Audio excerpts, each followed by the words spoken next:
Good morning, Professor Very good Harikatha morning. Sarkar is there, Very principal good of morning, sir. Gorbeta College. Our Very good morning to all Professor of you. Parasuram Jaishankar is there from Namaskar. IICB Namaskar. Kolkata. He is Namaskar, sir. Namaskar. Good morning. Good morning. Good morning. Good Professor morning. Jayant Good Kumar morning. is there, Good morning, sir. Good morning. Good Very morning. good morning. and yeah. So Professor Subrat Kumar De has kindly joined. Professor Subrat Kumar De is also here. Good. Good Sir, morning, namaskar. Professor. Namaskar. Namaskar, sir. Good Namaskar. morning, Professor. Good Namaskar. morning, Namaskar. Professor Subrat Kumar De, Honorable Vice Chancellor, for your kind presence. So Yeah, I very, know. That's very good news. Congratulations. Thank you, sir. Thank you. Good morning. Jantada, good morning. Yeah, Namaskar. good morning, Hori. So And nice to we meet have you again. See you. That's ভালো আছেন Professor thank you. Wag. Professor Wag. Nice to Yeah. meet you again. yeah, nice to meet you too.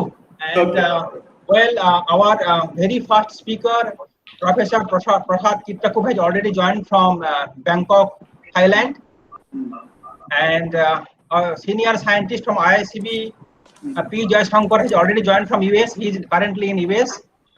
So Dr. Jaishankar, please. Good evening. Good morning, sir. Good morning. Good morning. Good morning and as well as good evening. Yeah. Very good morning, Professor Jai Shankar.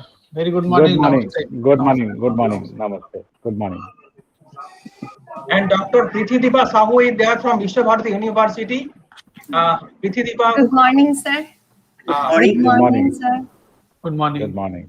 and Dr. Rajlakshmi Mukherjee is there from Gorbeta College. She is coordinating the whole program.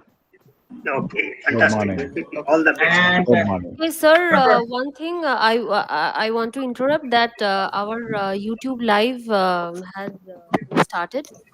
So you may check it and it's going wonderfully. It's well. oh, Okay. so Very nice good. of you. This is Yes, really yes. very good news. Thank you. Thank you. Very good. Thank you. Congratulations. Dr. Mukherjee.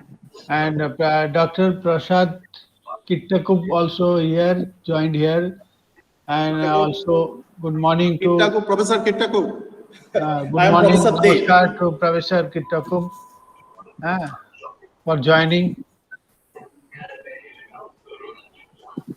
Dr. Pitish Kumar Hai. Good morning, coordinator, everybody. ICSC. I'm from Thailand. Yeah. Okay. Sir, here with us, we have our faculty member of Department of History, Gorbeta College, Dr. Shubhankar Sengupta, who is actually single-handedly, basically broadcasting this program. So let's thank him also. Thank you. He has Thank you, sir. voluntarily accepted this responsibility. Yes, Okay. yes. Fantastic. Thank you. Congratulations. Thank you. Thank you. Congratulations. Thank you, Dr. Shubhankar Sengupta, for your assistance in the webinar. Okay, welcome.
Dr. Pritish Kumar Hait, IQAC coordinator, IQAC Garbeta College, also joined this webinar. Pritish Hait. Yes, sir. I have been already introduced. Okay. So I am too late. So I am too late to join. Okay.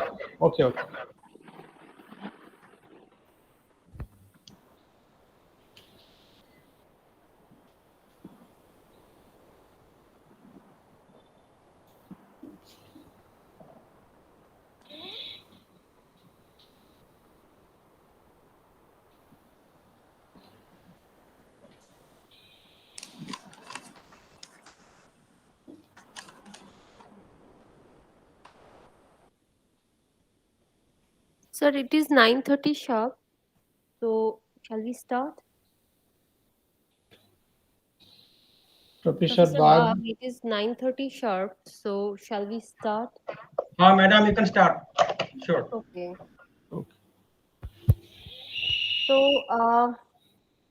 on this fine morning, I, Dr. Rajlakshmi Mukherjee, a faculty member of the Department of Mathematics, Garbeta College, Garbeta, Paschim Medinipur, extend to you all a very warm welcome to today's webinar, Science Beyond Boundary, Invention, Discovery, Innovation and Society, Rasayan 8, organized jointly by Chirantan Rasayan Sangstha and Internal Quality Assurance Cell, Garbeta College. So am I audible? Yes. Okay. Yes. Currently, we are living in an unprecedented situation. Every sphere of our lives has been affected by this. The pandemic, ever since it started, has scuttled the pre existing normalcy. Stress, tension, and confusion are palpable. Academicians are no exception to this. Academic interaction has also been hampered to a great extent due to this situation. But indomitable spirit of human beings, particularly through searching for more knowledge, teaches us how to prevail over any challenge that we encounter. So, as a humble vanguard of this spirit, the organization Chirantan Rasayan Sangstha, in association with IQAC Garbeta College, has decided to host this international level webinar to motivate the young upcoming researchers to continue their quest in spite of all odds. That is why today we are assembled via Google Meet platform with live coverage on YouTube. Let us begin this webinar with a prayer. I would like to request our vocal performer, Dr. Prithideepa Sahu, a faculty member of Department of Chemistry, Vishwabharati University, to perform the invocation. Ma'am, please. Thank you, Dr. Mukherjee. Am I audible? Yes, madam. Yes, ma'am. Okay, thank you. This is Shanti Mantra taken from Upanishad.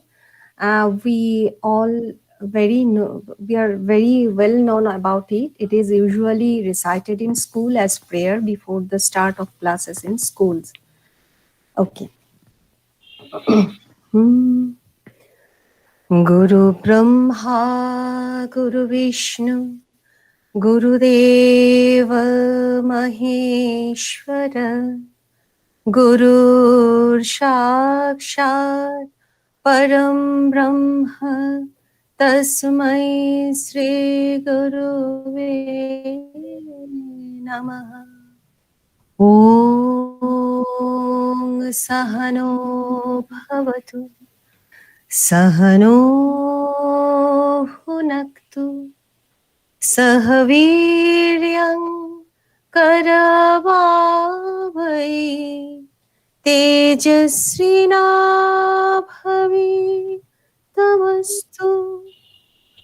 मा दिदिमिषा भवेत् ॐ शान्तिः ॐ शान्तिः ॐ शान्तिः. May we all be protected. May we all be nourished. May we work together with great energy. May our intellect be sharpened. May our study be effective. Let there be no animosity amongst us. Peace in me, peace in nature, peace in divine forces. Thank you. Thanks a lot, Dr. Shahu, for your wonderful and mesmerizing enchantment. Thank you again. Now, I would like to Thank request you. the president of the society, Chirantan Roshan Sangstha, and also the convener of this webinar, Professor Brojo Gopal Bagh, to kindly deliver the welcome address. So, please.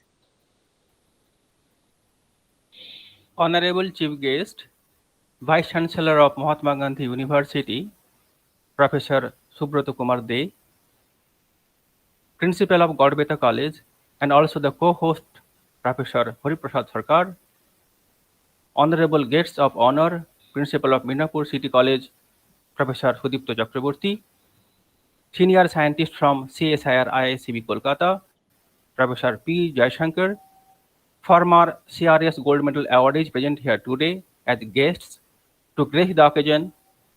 Today's recipients of CRS medals and resource persons, Professor Prasat Kittakoop, Dr. Santosh Kumar, Dr. Srujan Kumar Marepally, and Dr. Kokrajhar.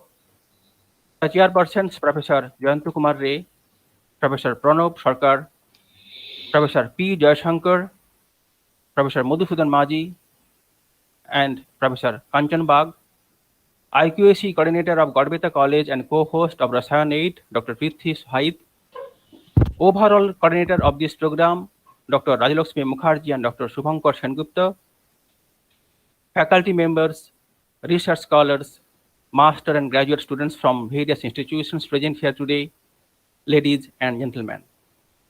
It gives me an immense pleasure to welcome you all to today's webinar entitled Science Beyond Boundary, Invention, Discovery, Innovation and Society, RASAYAN 8. Let me tell a few words about our society and its activities.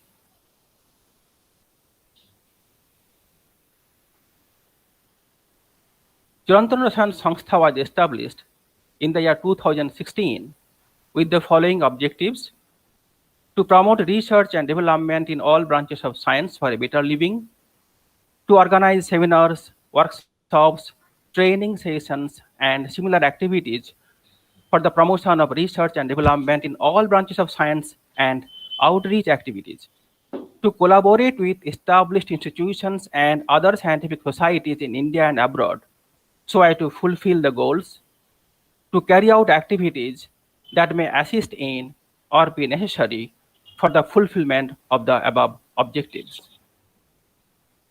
The society regularly organizes seminars and workshops, and as you can see, since the year 2017, we have organized 7 seminars and webinars: RASAYAN 1, RASAYAN 2, RASAYAN 3, 4, 5, 6, 7, and this is the 8th one that we are organizing. And also the society has initiated award lectures since the year 2017, and you can see on display the recipients from India and abroad. So many recipients have received the medals, gold, silver, as well as bronze medals.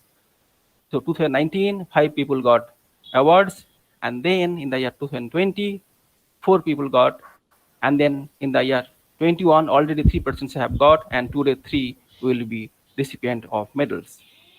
In addition, we have a journal, which is online journal. This is quarterly open access peer-reviewed journal. Here the publication is free of charge, and also the articles are downloadable free of charge. It has got ISSN, and also suffice to mention, it publishes articles Science Beyond Boundary. And students are the future leaders of science, technology, and society. Hence, we try to keep a program for the students called Students Corner. In addition, we do have student-scientist interaction, chemistry quiz, felicitation of school toppers, and demonstration of food processing, preservation, and packaging, and so on.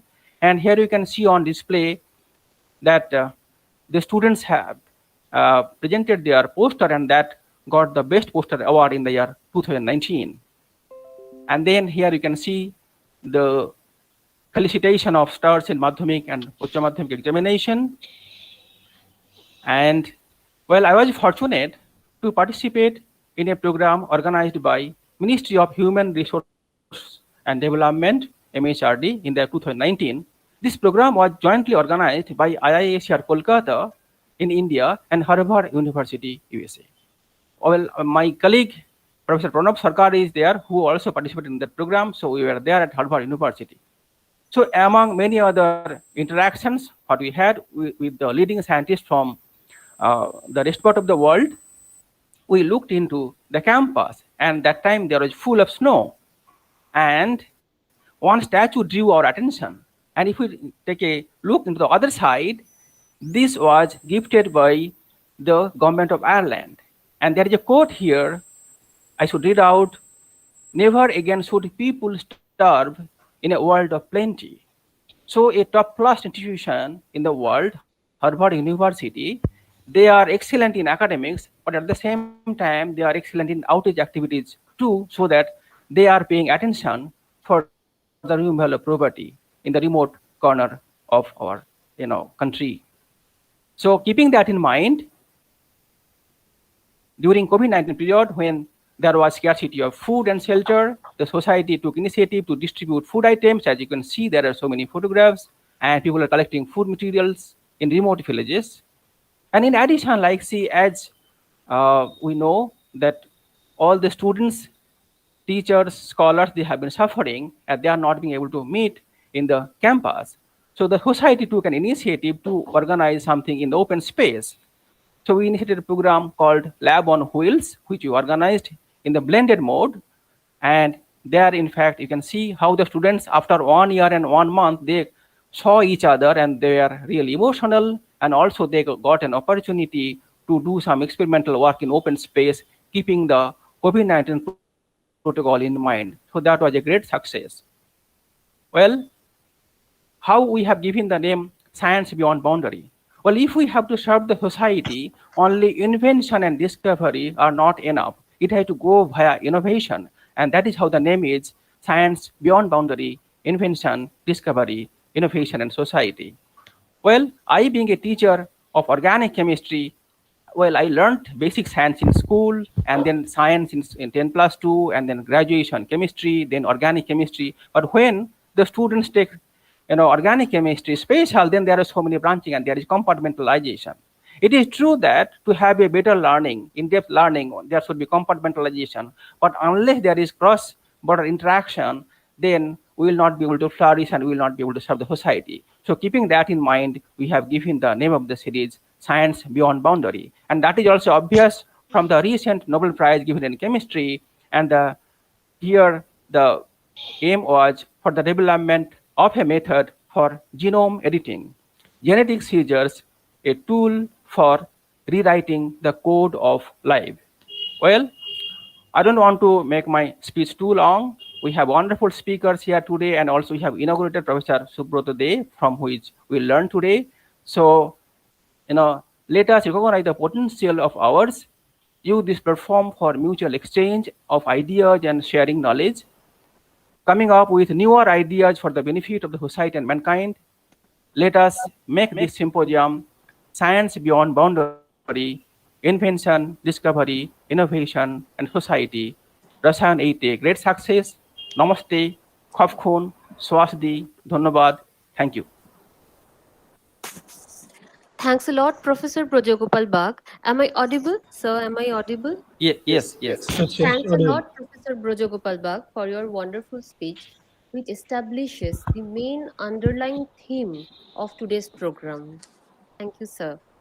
Now, I would like to invite Professor Subroto Kumar De, Honorable Vice Chancellor of Mahatma Gandhi University, Purvo Medinipur, to deliver his inaugural address. Sir, please. Very good morning, distinguished delegates. Just this time is not so good due to Indian perspectives as well as in the scenario of the world perspective. In this auspicious moment, I don't designate it as an auspicious moment rather than the situation is grim. And I am staying here, it is in outside, it is totally locked down in our campus. So it is a grim situation, although for the benefit of the students, for the benefit of the scientific society, we joined here in this one-day international webinar. In this juncture, it is my privilege that Professor Projagopal Bag, who is a nice personality, internationally reputed scientist, and is the professor of chemistry in Kittakoop University, dynamic field. He is the president of the society that is noted as Chirantan RASAYAN Society. I first of all congratulate him for his brilliant effort. Secondly, this program is co-hosted by Garbeta College, and the principal, Dr. Prasat Sarkar, is also with us, and his total team. I personally congratulate them on behalf of our community, academic community, that he raised his hand and joined this society for the benefit of the student to understand the chemical era and the scientific era, present day scientific attainment in this situation. Secondly, I mentioned the distinguished delegates. Here, Professor Prasat Kittakoop is from Thailand. Chulaborn Research Institute, very reputed institute in Thailand. I shall welcome you in this one-day webinar, international webinar. Dr. Santosh Kumar, he is also from India, Central Institute of Technology, Kokrajhar, Assam. I welcome you in this one-day webinar, and our students also learn few things from your periphery. And Srujan Kumar, Professor Srujan Kumar Marepally, and he is with us. He's from he's a scientist in Central for stem cell research, CMC Vellore. And I am so grateful, sir, that you are doing your work. I wish a grand success in your career and as well as your brilliant effort for the benefit of the students. And Dr. Kokrajhar is from Garbeta College Department of Zoology, and he is a good speaker, and it is a scientific attainments in his own periphery. I know him very well, and I know his teacher also. So they are the resource persons and the chairperson. They are very much eminent personalities. Professor Jayanta Kumar Ray, from a former professor in IIT, Professor Pranav Sarkar from Vishwabharati, Professor Sudipto Chakraborty from Midnapur City College, Professor Madhusudan Maji, IIT Kharagpur, and Dr. Kanchan Bagh from Garbetha College. So it is a big family, I think so. And all teachers, faculty members, students, research scholars, each and everyone I welcome at this juncture. But our president gave me only 5 minutes time duration, but time it is tricky, and all respected personalities, I just mentioned 2 things. In this pandemic situation, I mentioned 4 names of science. They are the brilliant scholar. I pay attribute to them and may pay my regards to them. First one is Charles Darwin. Why? He's a naturalist, because origin of species by means of natural selection, his main contribution. And he is the personality to know, and his observation is so synthetic, so accommodative, so natural. He can explain the species origin, but there are different schools to contradict their concept. Second name I mentioned is a recent one, and Francis Jacob. Francis Jacob, I go through yesterday a book. It's written Evolution and Tinkering. He mentioned here, quote unquote, nature is the big scientist. Nature is the big scientist. And Francis Jacob is a professor of cell science, and just his mentioning his observation, nature is the architect.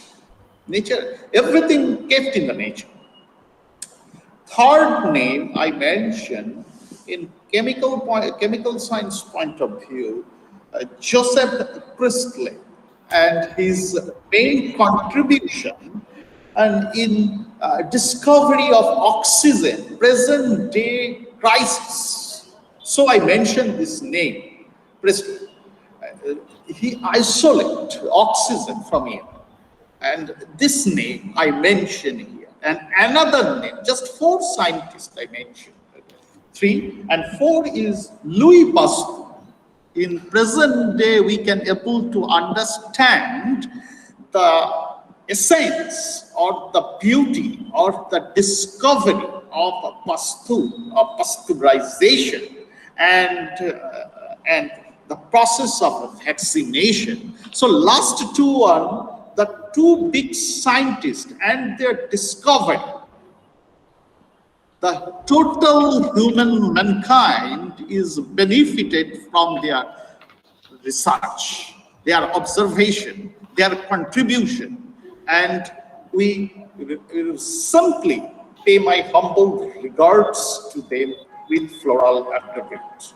So this meeting, this one-day webinar, what is the focus? Focal point is science beyond boundary, invention, discovery, innovation, and society. That's RASAYAN A. International scholar, international scientists are also welcome in this juncture.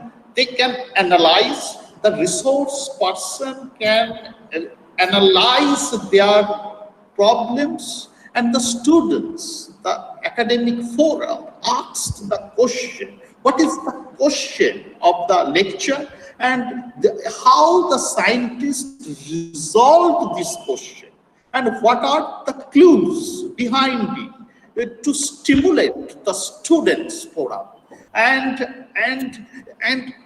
interact with this big fellows for the benefit of the society.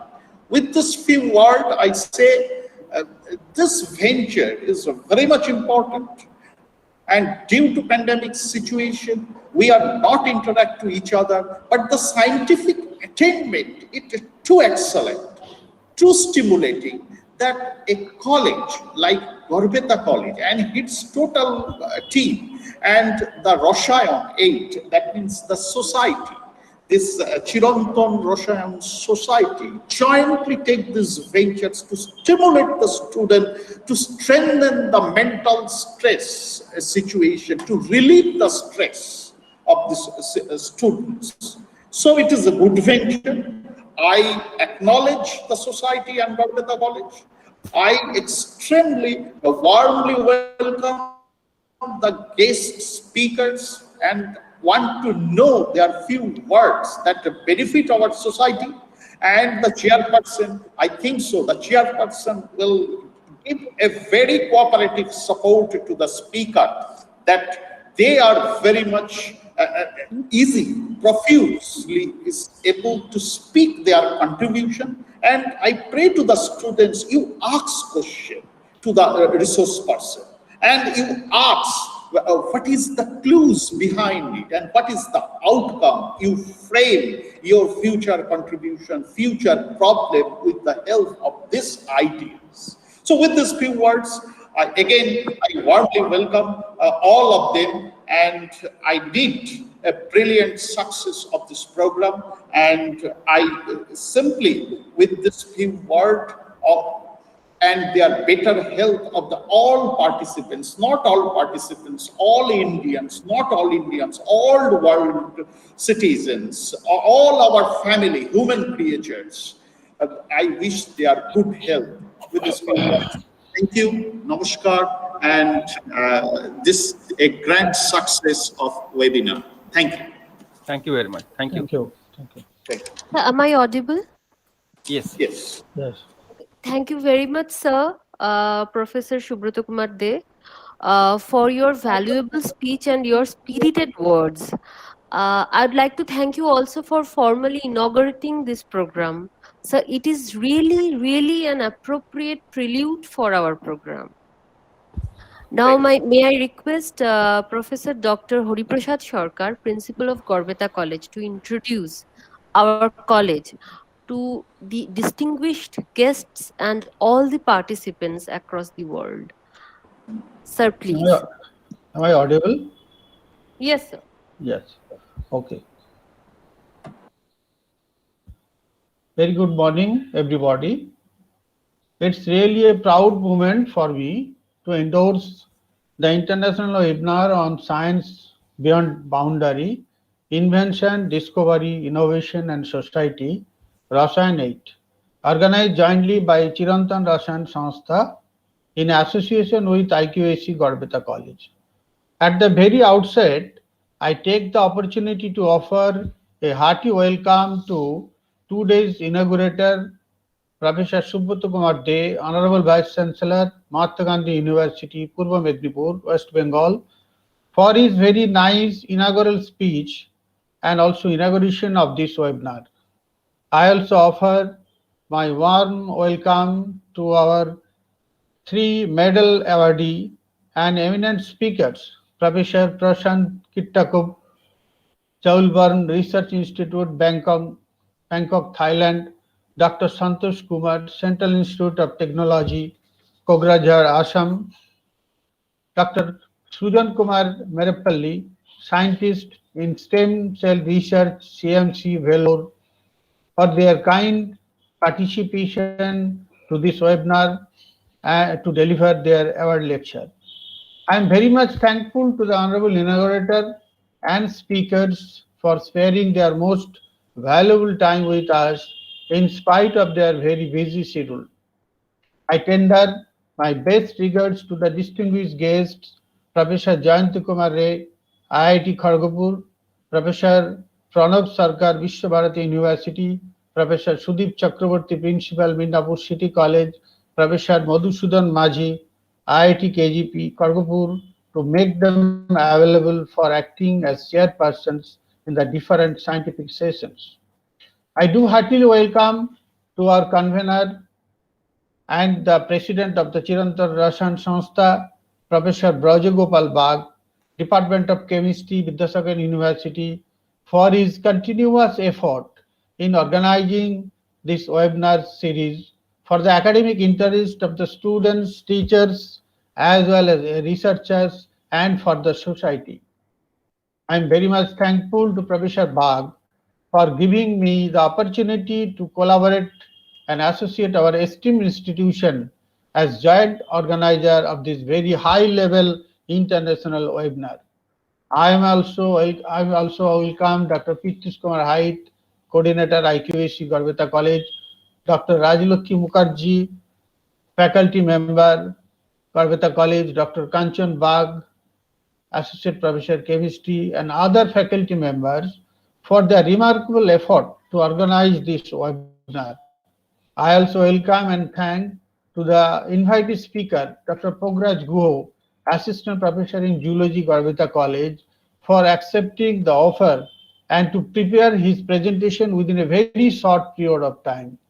My hearty welcome goes to all my esteemed colleagues, all other distinguished guests, and all the participants from various institutions to participate in this webinar.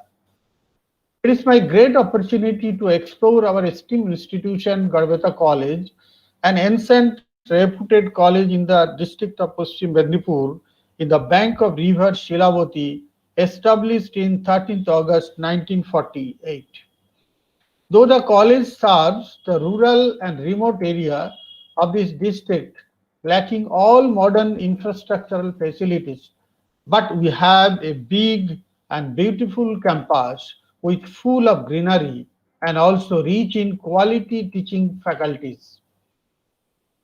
In the 74 years of its long journey, the college has now reached at a height and possesses many facilities essential for an institution of higher learning.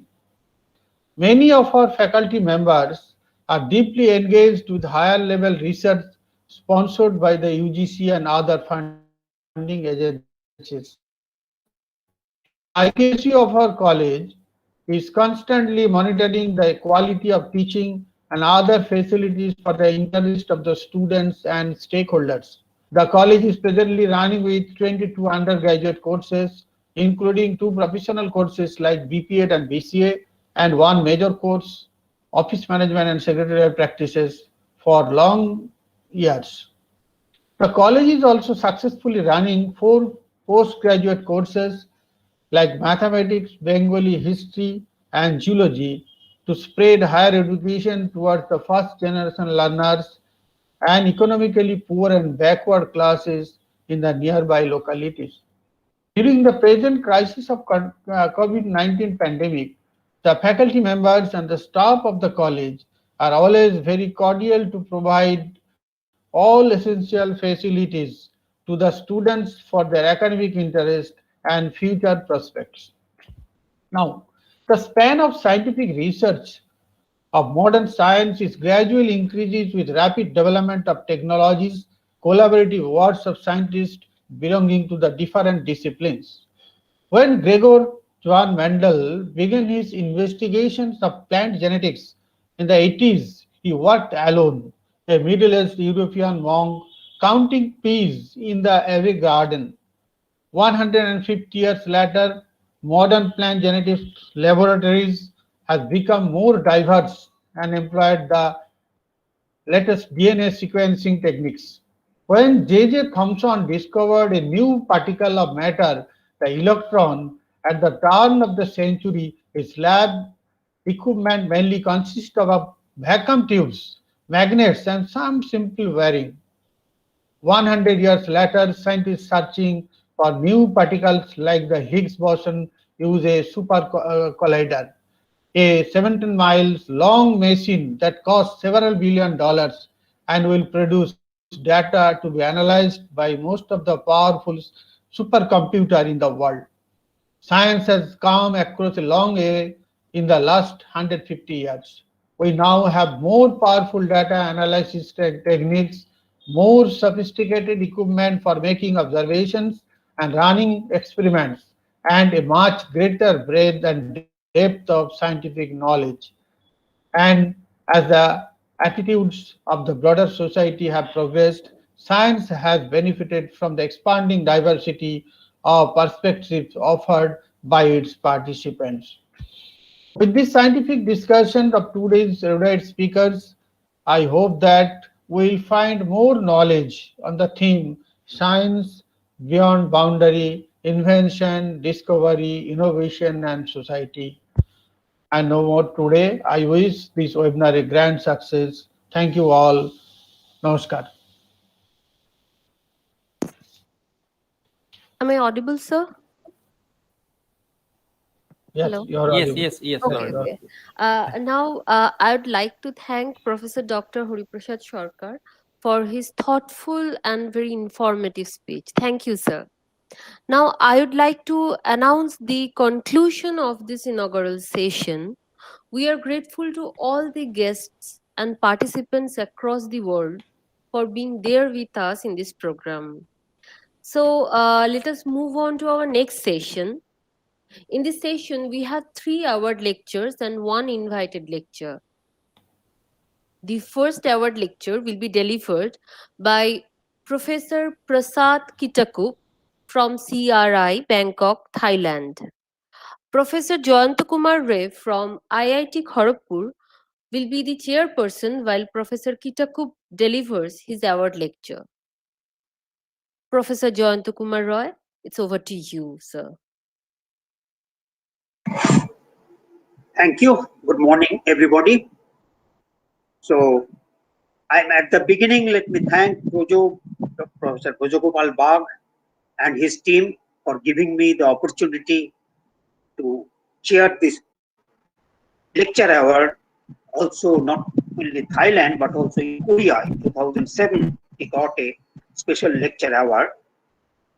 And last year, almost all the faculty members were how the Stanford University is getting your research work. And if you see your name in the top 2%, you feel very happy. His name was there, world top 2% scientist in 2020, the Stanford University's survey. And no doubt he has got very big number of publication. It's a really good quality publication. List is long. I'll just mention the number. It is 120. It includes fundamental research, reviews, and many other fields. And that came out in many journals. I'll just mention a few. Magnetic resonance chemistry, toxicology, that's also an important field. Phytochemistry, no doubt, is coming up with the natural product chemistry. European Journal of Medicinal Chemistry. Tetrahedral letter, that is a very important organic synthetic chemistry referred journal. Journal of Natural Products, that is his main field. Planta Medica, just to mention a few. And no doubt during this period, he has contributed a few chapters, book chapters, and also 3 book chapters in fact, and also a patent to his name. He visited not only the Fertility Institute in Thailand, but also in Japan, Singapore, as a visiting lecturer, and China also. I had the opportunity to visit Thailand in the year 2006. 2006, when I was returning from Canberra, Australian National University, there on my way back from Mohidul University, quite famous university in Bangkok, I got an invitation to deliver a lecture, and that I am able to show you, and a plate that is from their university specialty. And I Very do nice, enjoy. sir. Very nice. Very nice. I do enjoy this thing. It's a special cup of tea, and I'll do that thing also when Professor Prasat Kittakoop delivers his talk. And I don't want to stand in between you and him. With these few words, I am ready to hear a very nice talk from Professor Kittakoop on natural products and, of course, that their biological implication. Professor Kittakoop, please, time is now your time.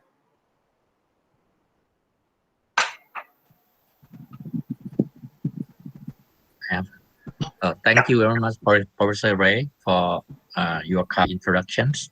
And first of all, I'd like to thank the organizing committee of this seminar and award for giving me a chance. Oh, sorry. It's visible. It's visible. It's visible. Yeah. It's Okay. So, thank you very much. The topic today I'd like to give is on my ongoing research on natural product chemistry and green chemistry. My research focusing on two topics. The first one is natural product from plants and fungi. And the second topic is about green chemistry that I have started about 10 years ago. And today I'm going to present my work, not only the success. I'd like to give the perspective research on both fields as well. So you probably get the idea what going to be in the world, in my opinion. Natural product research, actually we have been dealing with extraction, isolation, purification, and characterization of the natural products. And then after we getting a compound, we test the biological activities of the isolated compound. The aim is to find drug candidates. So any compound that has the promising activities, we are interested in. This is the first work. I'd like to give you an idea on the work on natural research. My group working on fungi and plant. This is the endophytic fungi that living associate with the plant that we isolate. So we isolate the compound. You can see the structure of compound 1 and compound 2. They have chiral center. So particularly compound 1, yeah, and it has the chiral center, which have which has the 4 chiral center with quaternary center. So it's very difficult to characterize. But now today we have X-ray. So X-ray, now today we can determine the absolute configuration as well. So it's shorter the time for research. And my colleague at the Professor Tamarat Ari at Chulaborn University did the X-ray analysis for us. And now today, X-ray can provide the absolute configuration, not like in the past that it gave only relative configuration. But now today, with the copper radiations, we can get the absolute configuration. After we published our work, our compound is highlighted in hot of the place, and hot of the place is it's very structure is very unique. And my student Mario, now he has become Dr. Mario. After he graduated from my research group, he graduated a master degree from my group, and then he went to Australia to receive a PhD scholarship from Griffith University. And now Dr. Mario is doing postdoc in Denmark. Mario also isolated more 20 new compounds from the same fungus. You can see this, their structure are related. I'd like to mark that the one with the endoperoxide here. See the red one, I highlight that's the red. Very cancer activity or good cytotoxicity.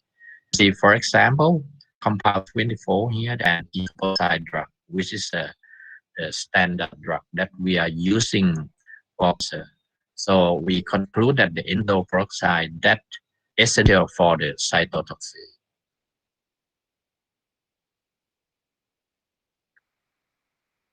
So next, I would like to move to the second fungus. It's also endophytic fungus, Penicillin. The name of the fungus, Penicillin here, and we get compound 1 here. Among them is very good. It show good cytotoxicity.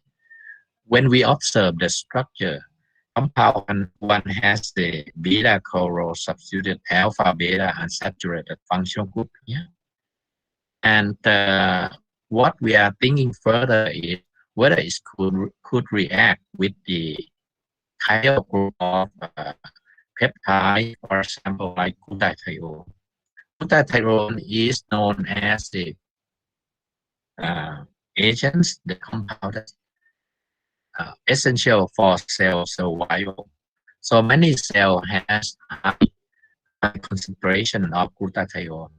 So even in the cancer cell, so when we treat cancer patient with the chemotherapy, the high amount of glutathione has a problem for cancer chemotherapy because glutathione they help the cell to survive. So if we could deplete or lower the concentration of glutathione in the cell, it could be useful for cancer therapy. So people looking for the compound that can react with the glutathione. In our case, when I look at the this functional group, so I predict it could probably react with the thiol group. Yes, it is. It could react with glutathione and also peptide that has a thiol group as well.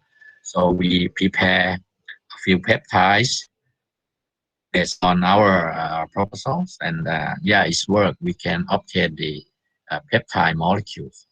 Sorry. Next, I'd like to move to the topic of one strain many compounds method. Actually, this method is blooming now because it is useful for microorganisms. We can make the fungus or bacteria to produce a new compound. If you are interested in this technique, you can read these articles. It's from Prasat from Germany. This is big effect from small chain. That means even you have small chain in the condition of microorganism, the microorganism can produce a important compound. For OSMAC, we can do at DNA level, which is transcriptional inference, or mRNA level, which is translational inference, or we can do at the enzyme levels. So these preterparations can lead to the biosynthesis of some compound, particularly new compound. The pioneer of this work is published in OBC here, and also Shishewiks, he used the epigenetic inhibitors. Epigenetic inhibitor can alter the natural product biosynthesis. So some of the fungus change the profile of the secondary metabolite that they produce, and some of them are new compound. So this technique is very useful. So scientists around the world, particularly in China, use the epigenetic modulators. In this case, it's SAHA. The abbreviation for this one is addition to the fungus. It can lead to the production of new compound. Yeah, another Chinese group that use the modification of culture medium here. So you can see that the level of magnesium ion in the culture medium that has influence on the production of the secondary metabolite of the fungus here. So you can see that even we modify like chains of magnesium ion in the culture, it can lead to produce a new compound. Let's go back to my work that how I use the OSMAC technique. This is the first work that we published the compound that from the endophytic fungus by Sri Lanka student. From this one, we found the novel terpene-like tricyclic polyketide skeleton from this fungus. And our work very nice. And my student, after she obtained master's degree for my group. She went to receive the full scholarship for PhD degree at Griffith University in Australia. And now she is a postdoc at the NCI USA. So I'm very proud of her. So you can see that this is the Dayani, the first Sri Lanka student. And this is the second Sri Lanka student, Hawake. And you can see the first Sri Lanka student, she used a fresh tuber of potato. That means she has to go to the supermarket to buy the fresh tuber of potato, and she chops and boil it and make it a soup or broth for cultivation of the fungus, and she gets compound. When my second Sri Lanka student come, he probably a little bit lazy, so he just used the commercial potato powder that available in our lab. And what he got is different compound. You can see here, different class, totally different class of compound. So I asked him whether he get the same fungus. The fungus has changed. He said, no, he used the same fungus. And you can see that different culture media, the same potato, but this is fresh one. This potato powder give different culture media metabolite. You can see that even small change can lead to a big effect. So the Hawage use the mouse effect medium. You can see it. Mouse effect medium also the fungus stop producing the former compound and is produce a new class of compound here. And we bought malt extract actually from Spain and USA. You can see it. If we use a malt extract for culture medium, it's produce this class of compound, pink one here. If we use the US, right, it's produce this class. But in the middle here is the one that they share the same metabolite. So you can see that even change in the small change in culture medium which from Spain and New Zealand can lead to different metabolite. So we propose that it's probably the mineral that inside the potato medium that is our mouth that probably make a metabolite change. And then I have a third Sri Lanka student, Kanchana here, and I asked her to use the same fungus. You see, this is the same fungus from the beginnings. They produce different class of fungi. And I asked her to grow the fungus in halogen containing media. And what she found here is this, the fungus produce new compounds. So we have a nice work from only one fungus. You can see it's produced 3 master degree students. And you can see that Kanchana, after she received my master degree for my group, now she received the PhD scholarship from Gift-Area. However, the delays caused by the COVID, she cannot go there. I hope that she will go there soon. Next, I'd like to move to the marine-derived fungus, which is isolated from the marine sponge. See that this marine aspergillus fungus, it produces depsidone. This is compound class depsidone. It has 7 membered ring. Yeah, and we find the structure of depsidone here is important for aromatase inhibitory activity. Aromatase inhibition can be applied for breast cancer, protection of breast cancer. And we also found that depsidone has important biological activities here. And as we know that depsidone are important compounds, so we try to produce the compound, the new depsidone, using the directed biosynthesis through biohalogenations. You can, based on basic knowledge, that you probably know that organohalogens mostly natural decade is contain chlorine, and these organohalogens is produced by the enzyme haloperoxidase or halogenase. This halogenase, and we know that this enzyme can use other halogen like bromine or iodine other than chlorine. So we try to cultivate our fungus in other halogen-containing media. As we know that in seawater, right, we grow marine-derived fungus in seawater, and we can obtain the chlorine or chloral derivative metabolite, and then we grow bromine, iodine, and fluoride medium. Sorry. What we get is, as expected, we can get the chlorine, chloral compound derivative in seawater, and in KBr medium we can get bromo derivative. In Ki medium, the iodide cannot insert into the molecule. It rather stops what we obtain in medium is the one that without the major compound is without halogens.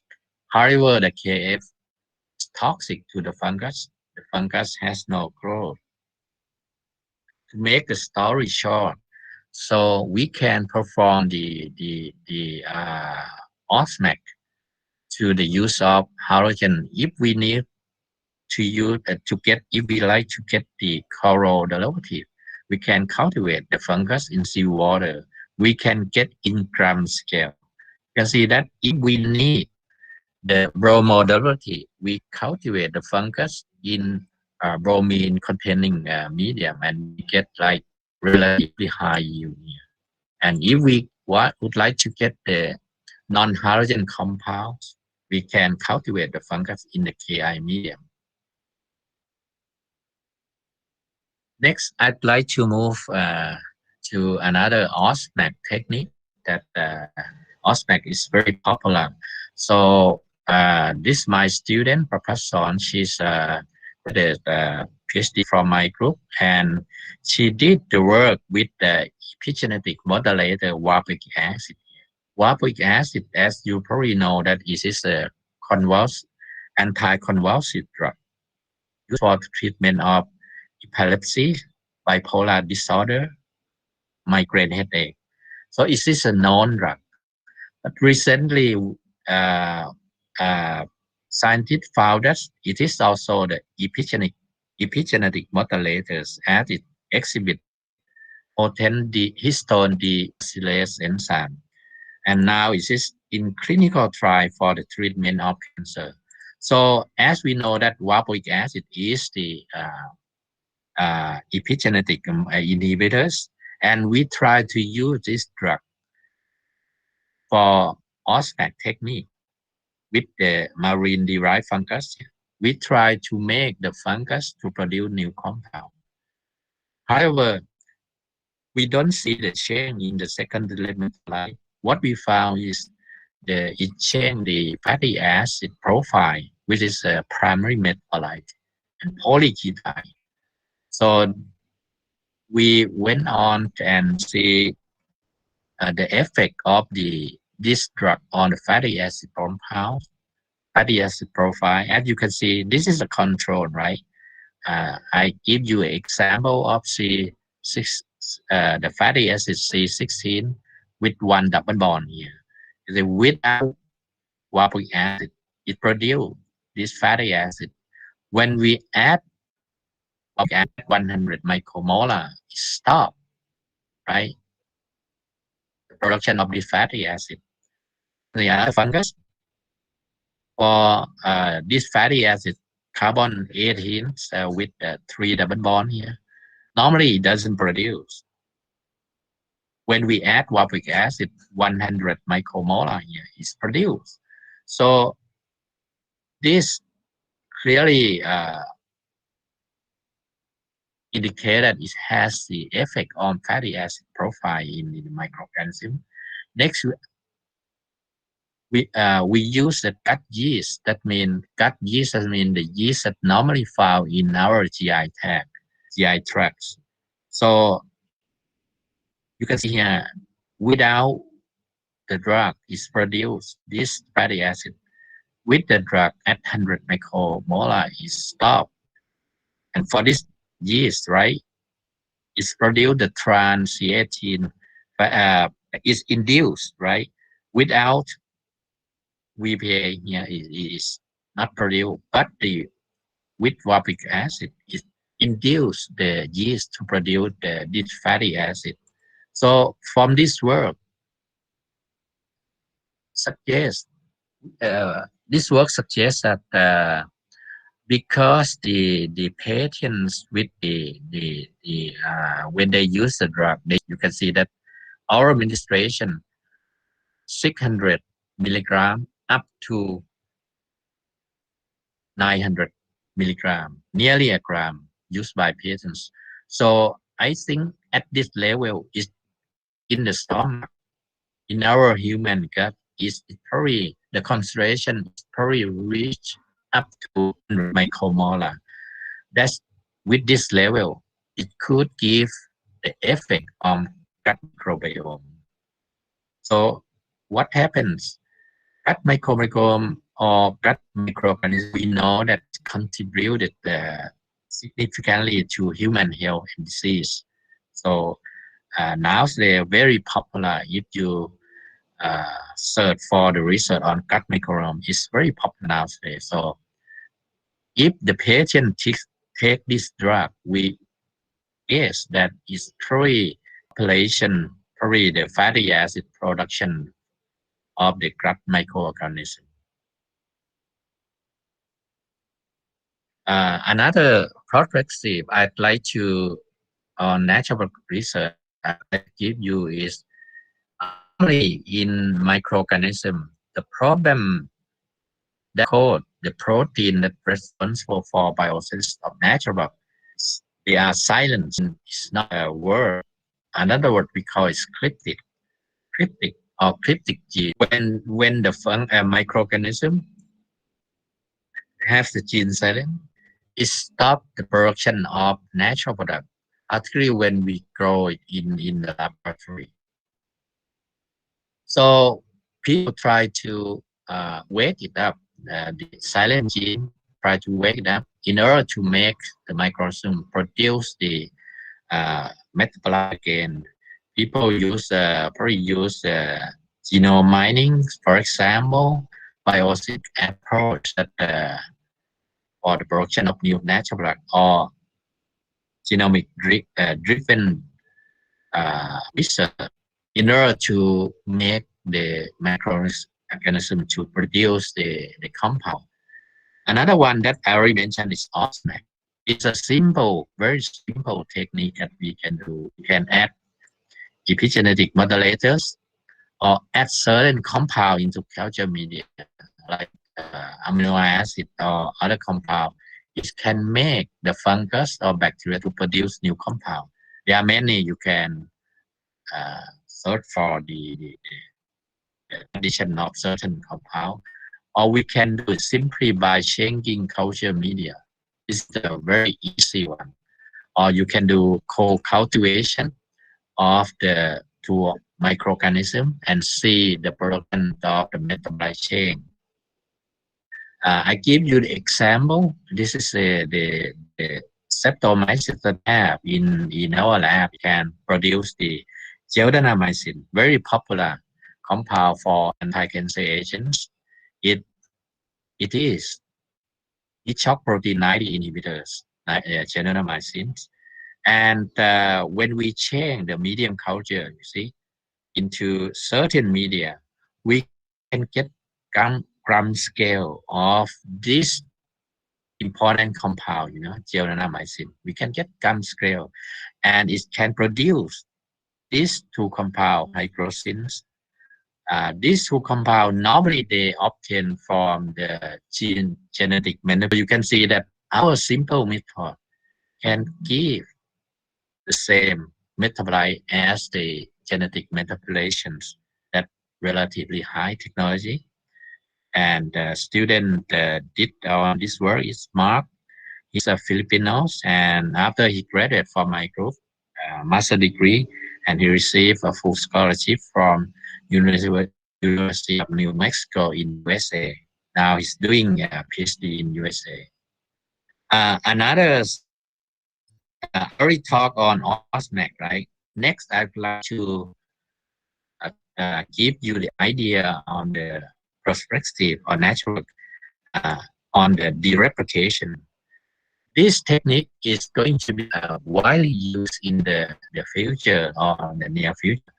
It means that we try to identify the known compound very quick identification of known compound in order to concentrate effort on the discovery of new compound. So in other words, we try to know as soon as possible for the known compound, and then we can focus on the new compound. So what we can do is we use normally for this technique, dereplication, we use LCMS. This is the work that we just published last year. Normally, when we get a crude extract of the plant, in this case, for dereplication, we can use for both plant and microorganisms. And this we collect plants and we do LCMS of the crude extract.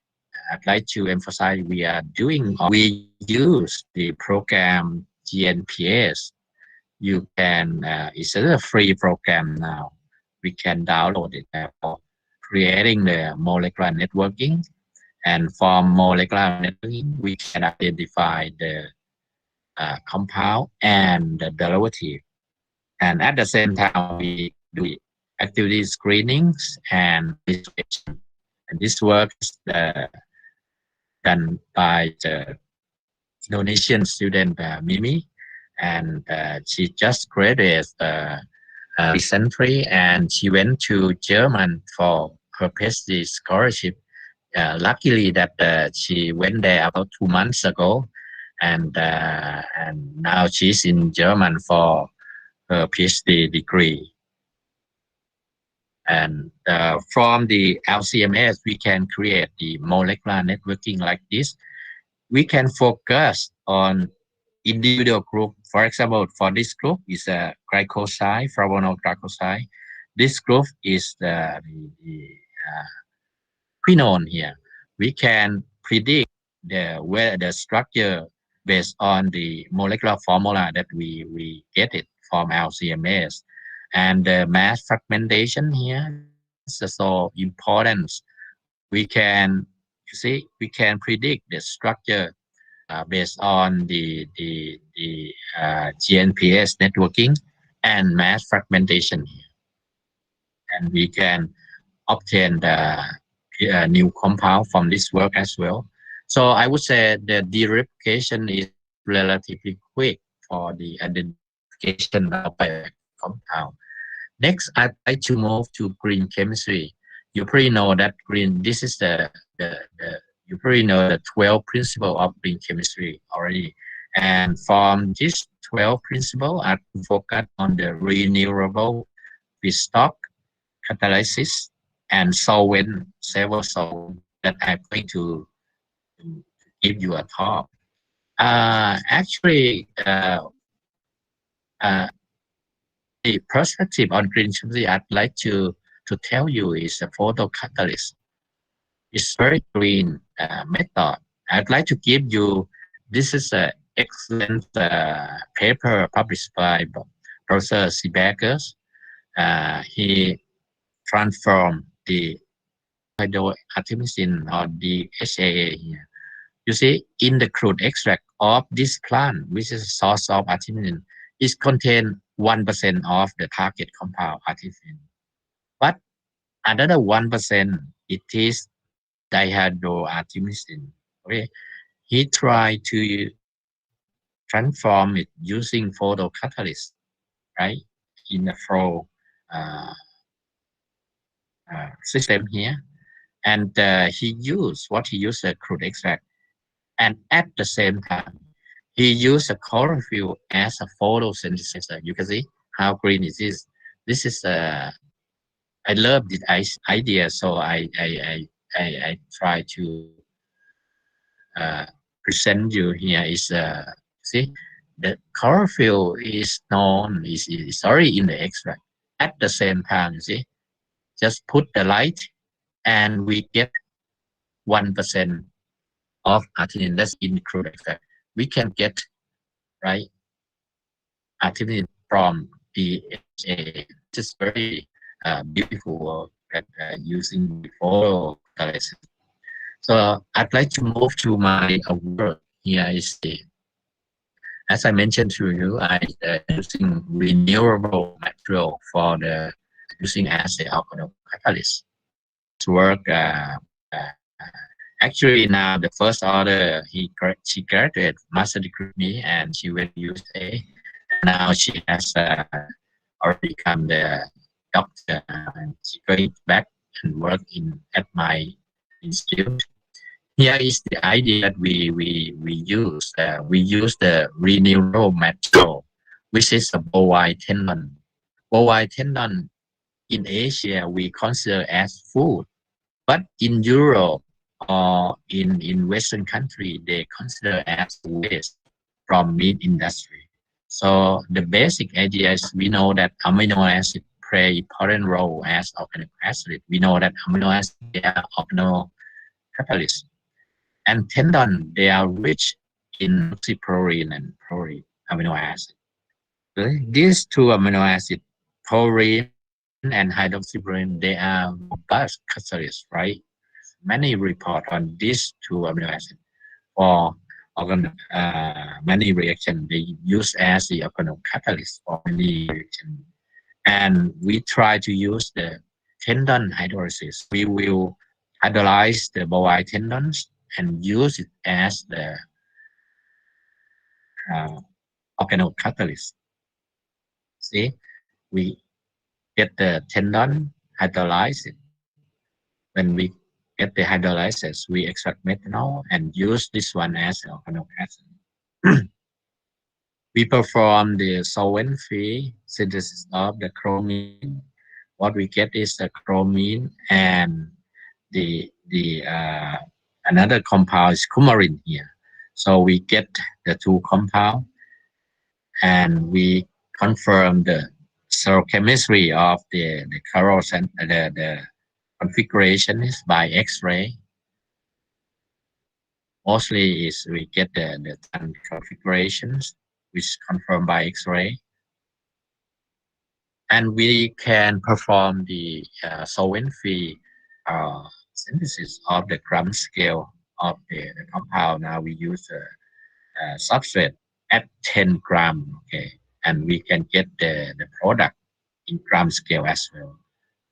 So solvent-free synthesis is gram scales. That's very good. And during we perform this experiment, we found that another work by Chinese chemist, he published in Green Chemistry, right? Good journal, and he used chlorine for the construction of chromium, and the product is obtained there without chromatographic separations. So we try to use our catalyst, right? With our catalyst in hand, we perform a multi-gram scale synthesis, and product we can obtain without chromatographic separation. That watch, right? It's precipitated, and we can watch it precipitate and get a pure compound at gram scale. So from this work, if we like to get this type of compound, we just go to the supermarket and buy the bovine tendons, hydrolyze it in acid, and we can use as a catalyst for the multi-gram synthesis of the compound. And our work has been cited and reviewed that the bovine tendon here is one of renewable material for preparing the catalyst. I'd like to move to another work that I use a microwave simply, right? One step to obtain this compound. This compound show a very potent antimicrobacterial the tuberculosis causing bacteria, and we had also confirmed the structure of identified using the X-ray one iodine atom in the molecule. So next, I would like to move to another perspective, which is the solvents. The solvent that I'm using, been using is water. Why? Because water is cheap and safe solvent, but it has poor solubility and particularly for non-polar compounds. We have to add alcohol or acetone to the reaction in order to make the compound with non-polar compound to make it more soluble. That is the problem. But it's very cheap and safe for water. If you are interested in water and in the reaction, you can read the recent review in Chemical Science. It just released a few weeks ago, and here in OBC as well. You can read it with the use of water as a solvent. Very useful. My work, we found that this is a traditional or conventional method to prepare the isoxazolone and oxazolone compound.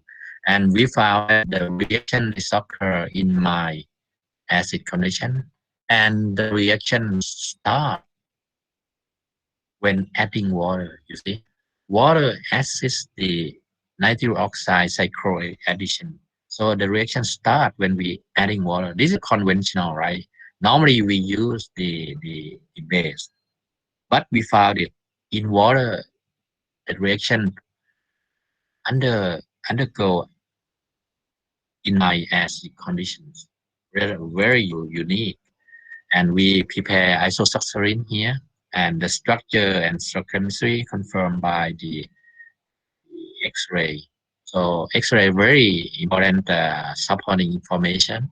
And we also, with this method, we also obtain the 1,2,4 oxazolone derivative as well. And the structure is confirmed by X-ray as well. And we can use our method to prepare the PL enantiomer of the isoxazoline. If we use, right, this is the opposite mirror image. We can prepare this and confirm by X-ray, okay, the mirror image, PL enantiomer of isoxazoline. And we can synthesize the butterfly-like structure compound here. Very, very simple. So I'd like to emphasize that we have to use X-ray for the structure confirmations, and we also use our method for the construction of oxazole. Normally, triple bond is relatively inert than the double bond, so we can obtain the isoxazole from this method, which is performed in water-based reactions. Next, I'd like to move to the another work that we use water as reactions. This is we synthesize the derivative of quinoline at C2, C3, and C4. Normally, this is the structure of quinoline. Normally, the chart in the molecule of quinoline, the position 2 and 4 is relatively have a positive charge here. So many quinoline derivative is functionalized at position 2 and position 4. Many report. However, in we can prepare C2 and C4 derivative in the 1-to-1 mixture of waters and ethanol.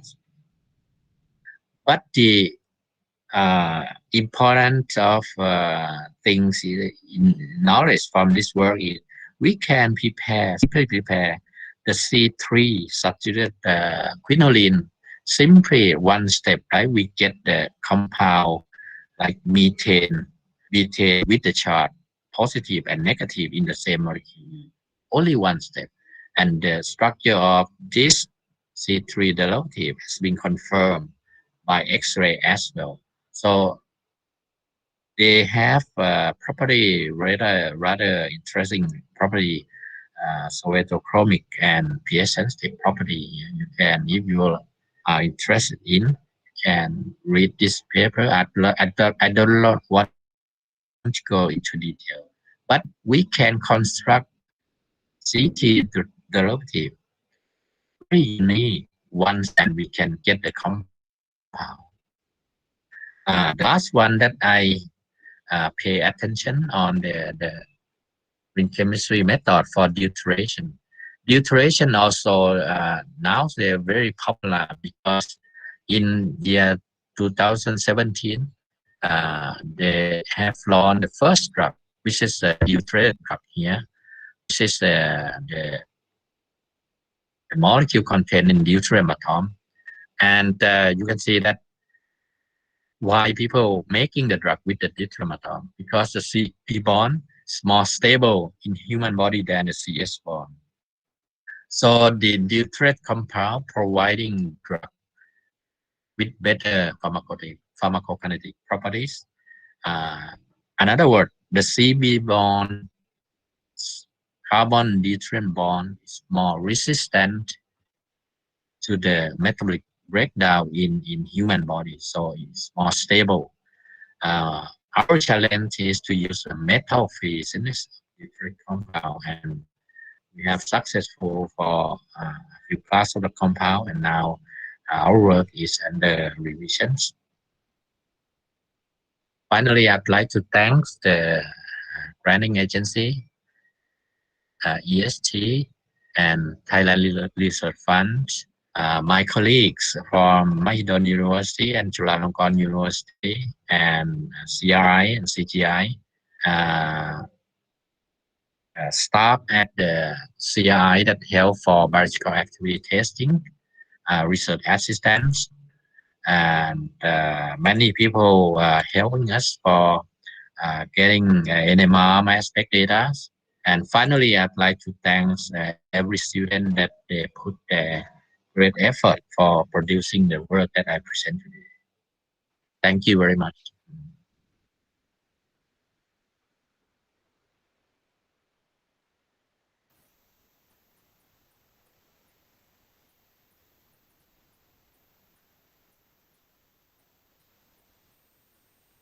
Sir আপনার কথা শোনা যাচ্ছে না। Thank you, Professor Prasat Kittakoop, for your excellent presentation. Oh, thank you very much. It was excellent. Yeah. হ্যাঁ sir please.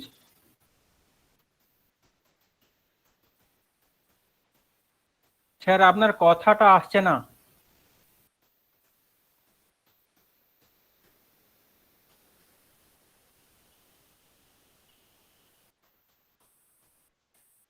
I guess সাউন্ডটা কমানো আছে, সাউন্ডটা বাড়াতে হবে।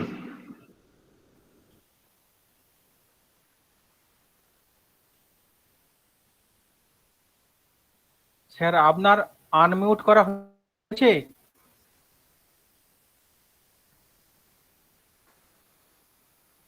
স্যার আনমিউট আছেন। I think the volume should be raised. Volume of the machine should be raised.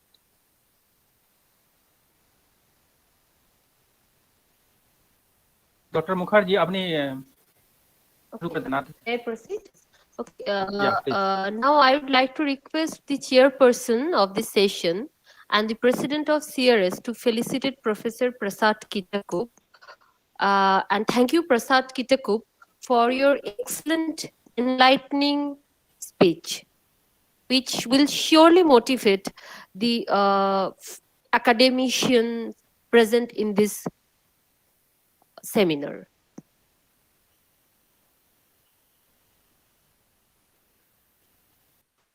Thank you very much.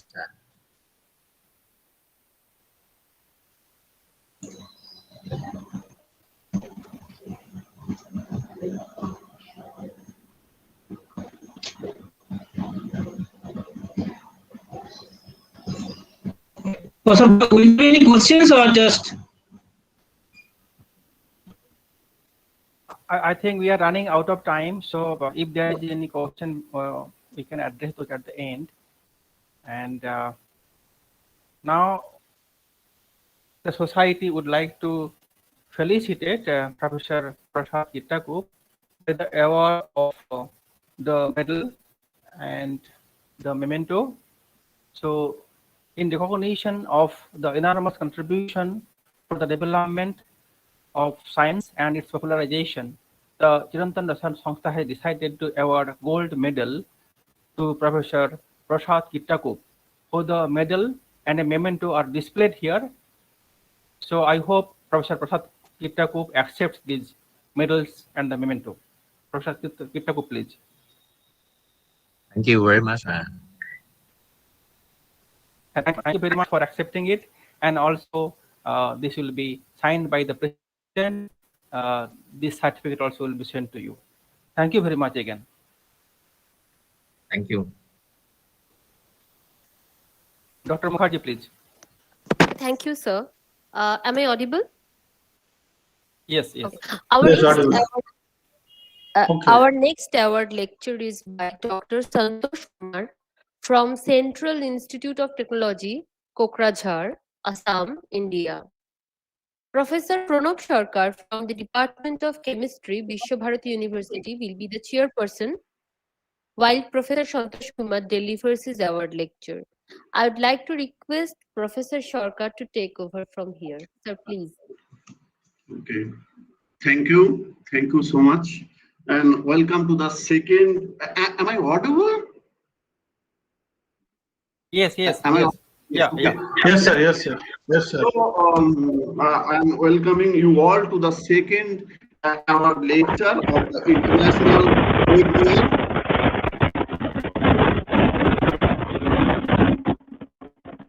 International Webinar Science Beyond Boundary, Discovery, Education and Society, RASAYAN 8. And the award lecture is going to be delivered by a young talented researcher of our country, and I would say that the leader of the future, Dr. Santosh Kumar, from Department of Food Engineering and Technology, Central Institute of Technology, Kokrajhar. And it's my pleasant duty to introduce the speaker today before you. Dr. Kumar had his PhD from the Jadavpur University, Department of Food Technology and Biochemical Engineering. He has a distinguished postdoctoral research career during 2018-19 at KTH Royal Institute of Technology, Sweden. And at his very young age, he is the editorial board member of combinatorial chemistry. He has been awarded the Biotechnology Overseas Associateship Award by Department of Biotechnology, Government of India in 2017. And his research interest is mainly on the bio-based plastic in food packaging, functional nanocomposites for food and environment. Today, I am sure that Dr. Kumar is going to deliver a talk on the topic biopolymer-based films and coatings, emerging technologies to extend shelf life of fruits and vegetables. For this short introduction, may I request Dr. Kumar to deliver his lecture, please. Thank you, sir. Thank you so much for your kind introduction. And yeah.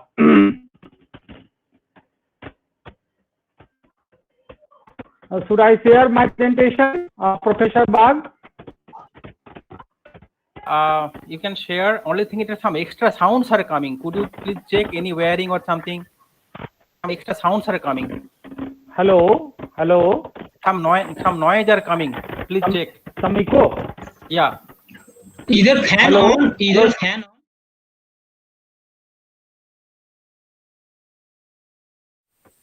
Again, sound is coming. Better. Just.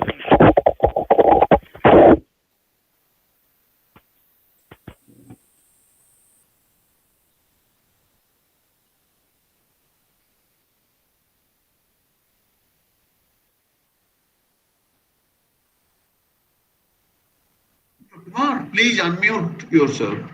Please unmute.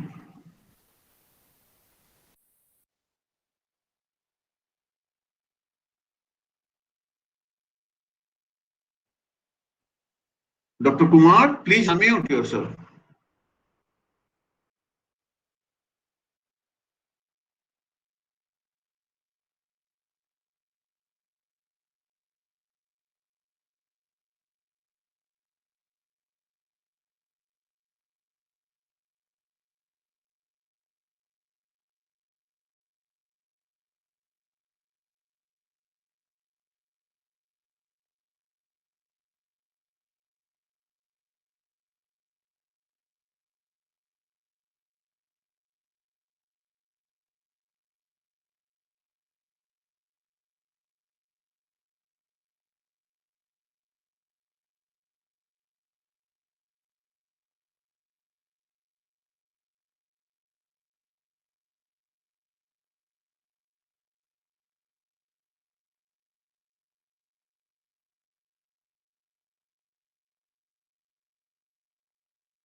Dr. Kumar, please unmute yourself, please.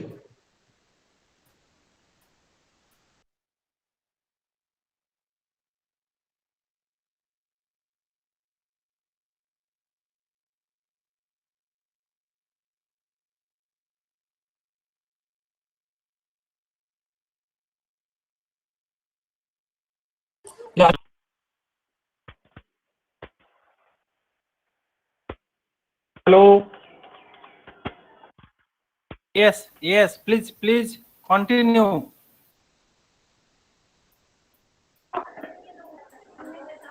Is it okay now? Yeah, it's okay now, please. Please continue.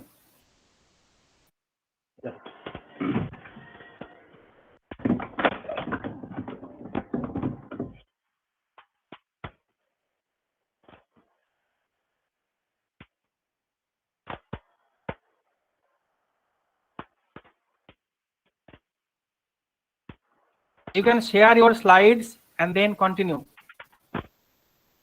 You please disconnect your sharing. Then I am going to share my slide. Yeah.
Am I audible, sir? Hello. Yes, yes. Yes.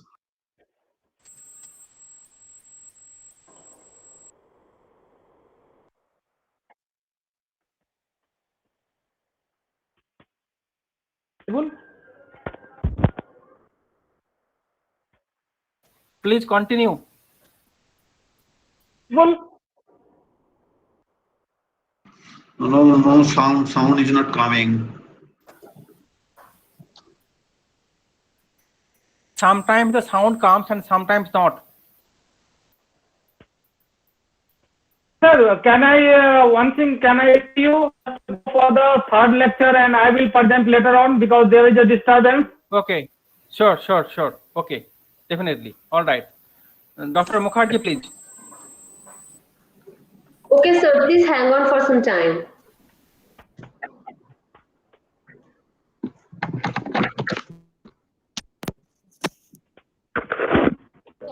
Am I audible? Yes, madam. Yeah. Okay. Because of some technical difficulties, we are heading towards the third lecture. After this lecture, Dr. Santosh Kumar will start his lecture. So sorry for the inconvenience. So now I would like to request Dr. Srujan Marepally from Center of STEM to deliver his award lecture. I would like to request Professor Sudipto Chakraborty, Principal of Midnapur City College, to chair this session. Madam, there is a change in schedule. Okay. In fact, Professor P. Jaishankar will chair this session in the absence of Professor Sudipto Chakraborty. Professor P. Jaishankar, please. Can you hear me? Okay. Yes. So here he is. He is from US now. Yeah. Please introduce Dr. Srujan Marepally. So our next award lecture is by Dr. Srujan Marepally from Center of Stem Cell Research, CMC Vellore, and this session will be chaired by Professor Jaishankar. So, Professor Jaishankar, please take over from here. Thank you, ma'am, and it's my pleasure to participate in this series of webinar, which is conducted by Srujan and Sanasa. And first of all, before I introduce the next speaker, I would like to thank Professor Prajagopal Bhav for giving me such a wonderful opportunity to participate in this seminar and introduce the next speaker of award lecture speaker by Dr. Srujan Kumar Marepally. Dr. Srujan Kumar Marepally has done his PhD from IST CSIR Institute of Chemical Technology, Hyderabad, in 2011, under one of my friends, Dr. Arvind Chowdhury. And then before that, he has completed his, in fact, he has two postgraduate degrees. One is in zoology, MS in zoology from Osmania University, as well as MS in chemistry from Osmania University. And it is BSc from Kakatiya University, Warangal in 2000. So Dr. Srujan Kumar Marepally is having plenty of awards to his credit. He was awarded the DST Fast Track Grant for Young Scientists in the field of chemical science in the year 2014. He is a recipient of Dr. K.V. Rao Young Scientist Award in the field of chemistry and allied sciences for the year 2009. And he was also awarded the Research Fellowship by the Council of Scientific and Industrial Research, Government of India in September 2008. He has received a Travel Award from the American Association for the Pharmaceutical Sciences under the Biotech section in 2013. And Dr. Marepally, after completing his PhD, he moved to USA to do his postdoctoral fellowship study under Professor Mandeep Singh, of Florida, A&M University. And there, he has developed next generation therapeutics for the treatment of skin diseases such as psoriasis, allergic, contact dermatitis, everything. So it's a fantastic contribution he has made over there. And in fact, his study was selected in the hot topic at the Gordon conference when he made the presentation over there, and selected for the media coverage at the American Association of the Pharmaceutical Scientists, which was in November 2013, after making a successful postdoctoral studies. And then he came back to India and joined in STEM Bangalore, where he has, he joined the Professor Praveen Vemula group in 2013. He worked towards developing novel transfection reagents for planaria. There is planaria, we all know that are the classical models to study regeneration and stem cell biology. It's a really tough one to develop. He has successfully developed and worked there. After that, he moved and he has been appointed as the scientist in the present position where he is there in the Center for Stem Cell Research, CMC Vellore, Tamilnadu. He started his independent career. He started his independent project investigation at the laboratory over there, and he is working on with an interface of chemistry and biology, emphasis on lipid-mediated gene therapy. Is one of the primary goal is to translate the concept of gene therapy to clinically viable applications. And to this end, he has developed microRNAs both in vitro and in vivo. So with this small introduction, in fact, he has been working on developing lipid-based nanocarriers to deliver CRISPR-Cas9 tools for efficient genome editing, which is the hot field nowadays, in the field of the CRISPR-Cas9. And with this introduction, it's my real pleasure to invite Dr. Srujan Kumar Marepally to deliver his talk, award lecture.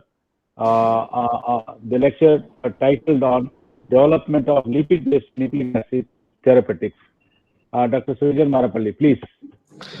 Thank you, sir, for your kind introduction.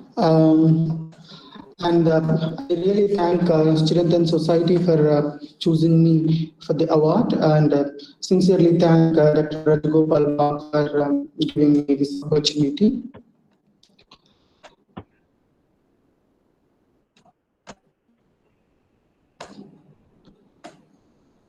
Yeah, whether my screen is visible and my audio is audible? Yes, please. Thank you, sir. Today I'm presenting the development of lipid-based nucleic acid therapeutics. Here I start with the understanding the structural parameters of the lipids towards developing the transfections to a therapeutic application for hemophilia. So the outline of my talk covers the introduction of lipid-mediated nucleic acid delivery, and I briefly explain about a few applications that we developed both for biological findings, to help biological findings, and also for liver-specific nucleic acid delivery for hemophilia. So before going into the talk, nucleic acid therapeutics. It's an interesting, the development in pharmaceutical sciences, in the medical sciences. Most of the diseases, there are undruggable diseases, like such as hemophilia, or even then, we recently heard smooth muscle atrophy, where one kid is suffering. There are no diseases like muscular dystrophy. So for those to control, they just can manage for some time. Particularly for smooth muscle atrophy, the average time in the lifespan is 21 years. So towards those, the gene therapy program is started, supplementing the genes. Mostly these undruggable diseases are genetic diseases with a defect in the genes. So to overcome that, the field is, and later it is converted into its broadened horizons to nucleic acid therapy, because it's not only just the genes, pDNA, but also to mRNA and siRNA, microRNA are added into these domains. So that's why it is called now as a nucleic acid therapeutics. The principle is very simple. Nucleic acids as medicines to treat diseases. So whether the nucleic acid can be pDNA, mRNA, and siRNA. But is that simple? Like, no, whether we can just take as a pill or as a syrup or as injection, whether we can do that? The answer is certainly no. And just to have a lighter a comparison, I'm just giving this rocket in space versus nanoparticle with nucleic acids. So this we can compare, like now we reached up to a certain point, but no, to explore other astronomical horizons, no, the rockets available are not that efficient. And no, recently we could reach up to Mars, but that's the maximum we got. But the astronomy, the astrological areas are so big that we cannot reach to many points. The same way the nucleic acids also with a nanoparticle system, so far we have only success till liver specific liver delivery or lung delivery, not specific, that goes to multiple organs, which is not needed. So that's the only clinical success we got. So that's that difficult. What my intentions are to explain is that that's difficult to deliver nucleic acids in vivo settings. And the vectors are used, like rockets here, the vectors are used. The conventionally viral vector. The best example is SARS-CoV-2, which is a very efficient virus which infects their nucleic acids into our cells and make our cells as factory to replicate their own nucleic acids. So these viral, the same thing they started, like since this has an inherent ability to infect, people started using viral vectors, and they are efficient in delivering pDNA. But again, viruses cause immunogenicity, particularly lentiviruses are retrovirus, and scale up is a challenge. Like aseptic conditions, which is a high don't, and they can only deliver pDNA. And the another opportunity, the alternative is the non-viral vectors. These non-viral vectors, either liposomes or dendrimers or polymers, these are less efficient in delivering pDNA, but efficient in delivering RNAs. And for broader applications, since it's a synthetic particle, it can be scaled up to any level. And in the viral vectors, the best and the most successful vectors are adeno-associated virus. This is also fondly called as Assam vectors by virologists for gene therapy. But the critical challenge with it is that they cannot be injected to the below age of 12 years, and most of the genetic need. Dr. Yes, sir. Dr. Marepally, I think your slides are not moving actually. Are you moving the slides or? Yeah. I'm moving the slides. Now only it came actually. Probably. Okay, probably I should not use the presentation mode. No, I don't know. I think you are not using the presentation mode at all. Now it is simply you are in the normal mode actually. Just check it. Now it is normal mode, but previously it was in presentation mode. Can you see my slides moving? Now it's moving actually. Now. Yeah. Okay. Probably I should stop in the presentation mode, and I will present in the normal. Yeah.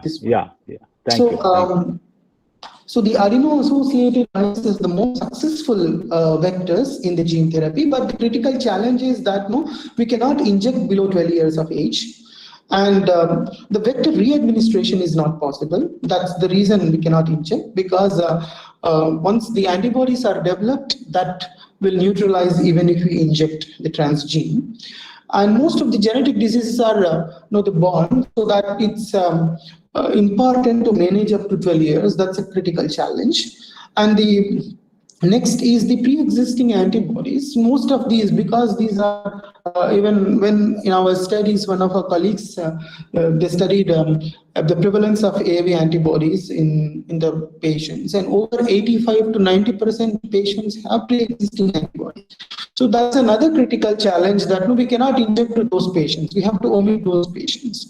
So that's another critical challenge where if the 90%, 80% of the population is omitted, then only for very few people. And third is the exorbitant cost, like the infamous example, Derived cost 1.6 million euros, and only one patient got injected. And next is Luxturna, recently launched for $250,000 per injection. And smooth muscle atrophy, probably we might have heard these days, like no one child from Hyderabad was suffering from SMA, and we are importing this injection from Dolzins from Novartis, which costed around 10 crores or something. That's in the news these days. So that's so expensive.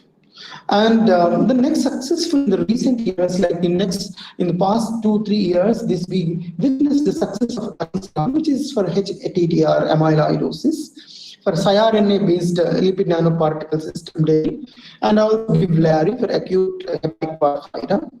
And very recently, we all heard about vaccines, mRNA-based vaccines, that Moderna and Pfizer are the first ones to get vaccines for COVID-19, which is a lipid nanoparticle, mRNA encapsulated in lipid nanoparticles. So these are the recent developments which got a lot of attention about this field, lipid-mediated nucleic acid delivery.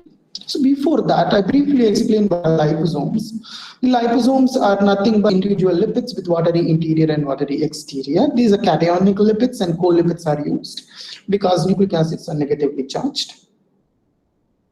And they have to get endocytosed, and in the endosomes, they have to escape early from the endosome. Otherwise, the nucleic acids are chopped in the late endosomes to lysosomes. And that, if it is a pediatrics and if it is an mRNA, the ribosomes take care of the translation. So these are the critical steps. Towards this understanding, my journey started in understanding the structure, activity, investigations of the liposome-mediated delivery, and then further I explored some medical applications. So towards these things, we explored it in the in first postdoc. I explored it in the skin-mediated skin inflammations, gene therapy, epidermal immunoregulating gene therapy for skin inflammations, and briefly I also worked on cancers. That's to sensitize cancer stem cells. So understanding the structural parameters of the cationic lipid. This cationic lipid consists of 3 domains. One is a hydrophilic head group. Second is the linker functionality, which connects hydrophilic head group and hydrophobic tail. And the third is the hydrophobic tail. Here we have done multiple structural activity investigations on consists of targeting and non-targeting, dimethyl, methyl hydroxy and dihydroxy lipids, and also tethered because these are exposed outside, so we can direct the cargo to specific organ. That's the reason we tether specific ligands such as galactose, which directs, which is a ligand for ASGPR receptors, Asia-glycoprotein receptors, the target ASGPR and gets endocytosed, specifically delivered into the livers and to hepatocytes. And to deliver into the dendritic cells in vivo, we used manosylated lipids and synthetic analogs such as shikimine, quinine lipids. And next interesting study is the linker functionality. Mostly this is ignored because they say that no, this is just simple, it's a linker which connects to hydrophilic. But we found that the orientation of linker is not just the nature of the linker, but also the orientation of the linker is very critical in determining the structural parameters. In a flip-flop study, like these carbonyl group, here is a 4-atom away from the positive nitrogen center here, cationic nitrogen center, and here is a 3-atom away. And when we flip this carbonyl group here, this is we call ester, and this is we call as a reverse ester. And there is a significant difference in the transfection properties, and transfection properties are completely lost in this case because these carbonyl group form participates in the hydration effect that shields the cationic nitrogen and cationic group, the positive charge of the nitrogen that makes the liposome rigid because the intramolecular arrangement is so tight, so that it becomes the liposome rigid and complexation with DNA is less. So we found that that could be the reason which makes this so inefficient. So that's another. We extended this to amide lipid. Unfortunately, because the esters are not stable in vivo conditions, chopped up by esterases, and we found the same. And interestingly, these amide lipids are very efficient in vivo, and we are using all these amide lipids in our in vivo experiments. We also looked at the asymmetry, the hydrophobic chain domain, like steroidal and non-steroidal, and also looked at the unsaturation, and also varied the chain lengths and looked at how efficient these in delivering nucleic acids. And we found that asymmetry plays a critical role in determining the transfection properties. So this, when we compare both oleyl and sterile and oleyl showed better transfections because of the when the because of the asymmetry, the liposome arrangement is has a fluidic in nature.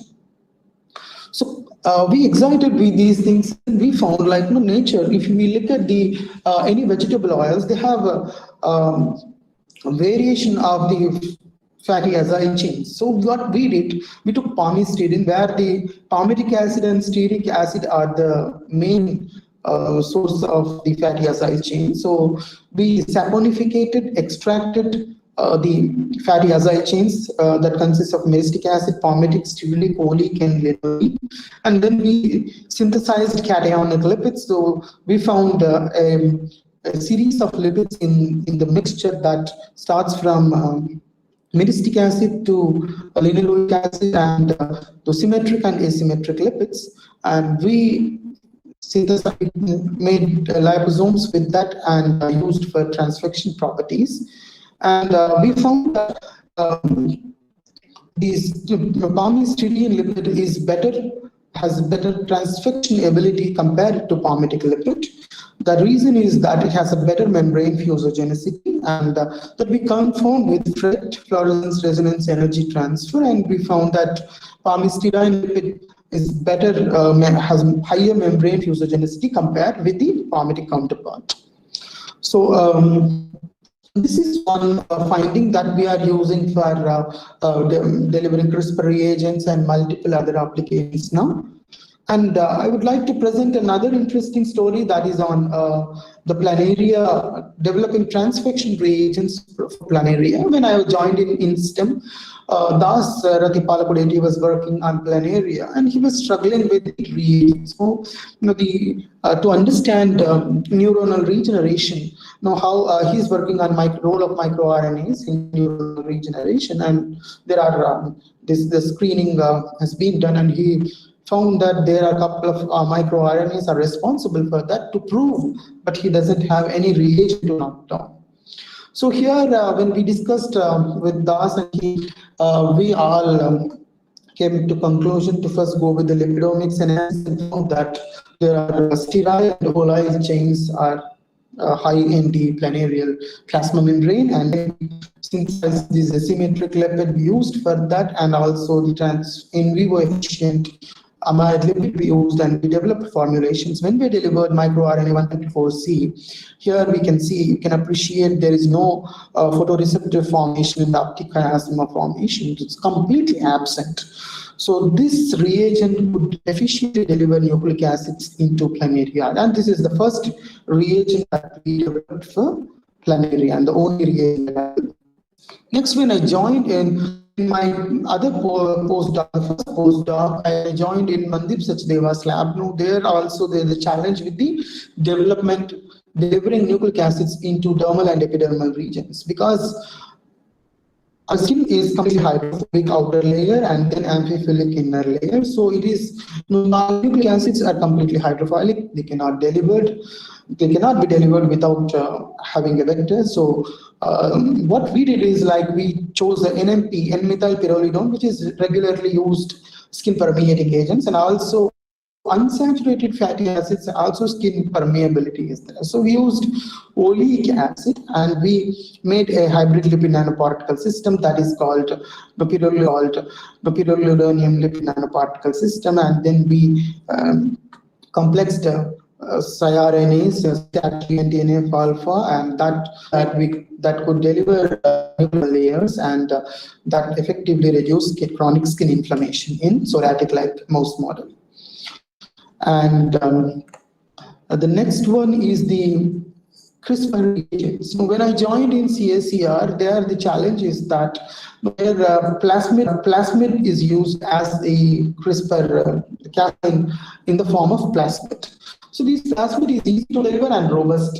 So that's the reason people have been using that time when we started in 2015-16 time. So we chose like the nucleus leads to off-target effects. So to tell you off-target effects, the best is RNP delivery, but the delivery is a challenge. But next is the mRNA. So we chose both. And we compared our reagents with that time even there were no transfection reagents for mRNA, and RNP recently for that time was CRISPR-Max was launched, and we compared, we found that our transfection reagent that we developed, here we used diazinon as a co-lipid. So usually the lipids have, liposomes have cationic lipid and co-lipid. The co-lipid conventionally used is a cholesterol DOP. But what we used is like steroidal sapogenin. So here first we screened the library of steroidal sapogenin. Sapogenin is from diazinon to yamogenin, tigogenin, sarsapogenin, episarsapogenin, and so on, like 10 sapogenins we screened. And we found that diazinon is one of the effective among all, and in the lower lipid to DNA charge ratios. And we found that the steroidal sapogenin with this spiroacetal ring plays a critical role in determining the transfection properties. Because of the time constraint, I'm not presenting all this data, but we convincingly demonstrated. We opened the ring and showed when we opened the ring, the transfection efficiency. That's the reason why we concluded that this spiroacetal ring plays a critical role in determining the transfection properties and delivering the gene editing tools here. And the next is the galactosylated lipid nanoparticle system for liver-specific nucleic acid delivery for hemophilia. Hemophilia is a blood disorder, is a factor 8 deficiency or factor 9 deficiency. And because the deficiency of clotting factors, the patients have a difficulty in clotting whenever the internal bleeding or the external bleeding. There is a difficulty in the clotting that makes fatal to the patients. The current therapeutic option is the clotting factor replacement, either factor 8 and factor 9, but their half-life is very short. Also, the body develops antibodies against the clotting factor, heavily expensive in clinics, that limit over 80% of the population without access to medication. So that's why we wanted to develop for India has a decent population, like more than 20,000. This is an old one, but in the recent, it's even probably might have emerged more like 15,000 population, and it's even more now.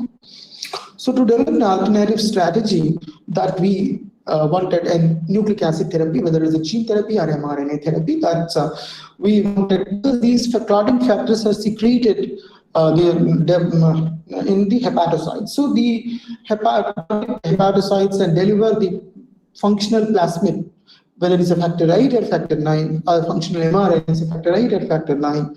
We need to deliver that to the hepatocytes. So towards that, we previously developed galactosylated lipids. So we either galactosylated ligand to the surface of the lipid so that it would deliver the cargo into the liver and specifically to hepatocytes. And the advantage with the liver-specific delivery is not just confined to hemophilia, but also there are, because liver is a biochemical factory, so there are several monogenic disorders such as NPC2 or factor 7 deficiency, alpha-trypsin 1 deficiency, or familial transmemia. So there are multiple ornithine transcarbamylase. These are just few to say, but this can be a platform technology that can be treated for many diseases, just changing the nucleic acid. So towards that, previously we studied like tethering the ligand to the surface, and here the linker, the spacer, we call the spacer from 2 spacer to 10 spacer, and this is an open beta galactose, and this is cyclic beta galactose. We name this open, which in open chain form we synthesized, and we found that open with 2 spacer and cyclic 6 spacer is efficient in delivering nucleic acid specifically into liver.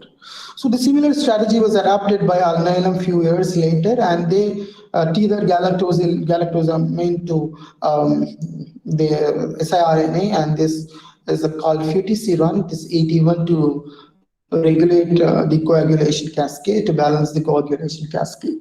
This is in phase 3 clinical trial, and we are also conducting phase 2 clinical trial here in CMC.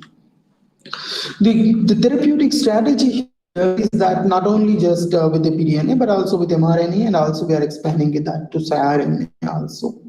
So this typically has a cationic lipid and targeted lipid, our oscillated that we synthesized, and the cold that are storing with DOP, cold to gas, and other co-lipids. The advantage with the mRNA delivery, recently mRNA technology has been more popular and it's been into the wide public attention. Now, before that, this was their challenge is the immune responses, TLR3, 7, and 8 activation, because most of the viruses have the RNA, so that's why our body system developed immune responses against RNA.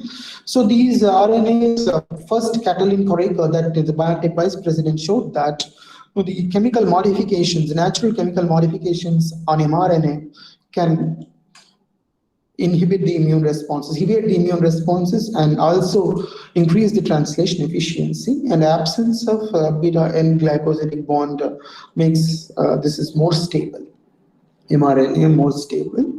So the use of mRNA technology has been more prominent on that, and more importantly, when it is delivered, here it is to deliver to the cytoplasm, where plasmid has to be delivered to the nucleus. So the delivering of cytoplasm is relatively easy compared with the nucleus, so that's why RNA translation is pretty high compared with the pDNA. The overall expression is pretty high with the lower nucleic acid number. So towards that, we developed a library of lipids, and we found that MUH 18 and 16 found to be effective, and then we doped with the galactosylated lipid, and we found that is as efficient as the commercial messenger max in 2D cultures. And where 3D culture messenger max failed, where we could see that this is in 3D culture, because cells, hepatocytes are embedded in collagen matrix. So we chose that 3D culture form, and we delivered in 3D conditions, and we found that there's significant higher expression in day 3, and it lasted up to day 10. So there is a trend, even though the mRNA expression is transient, but that lasted up to day 15.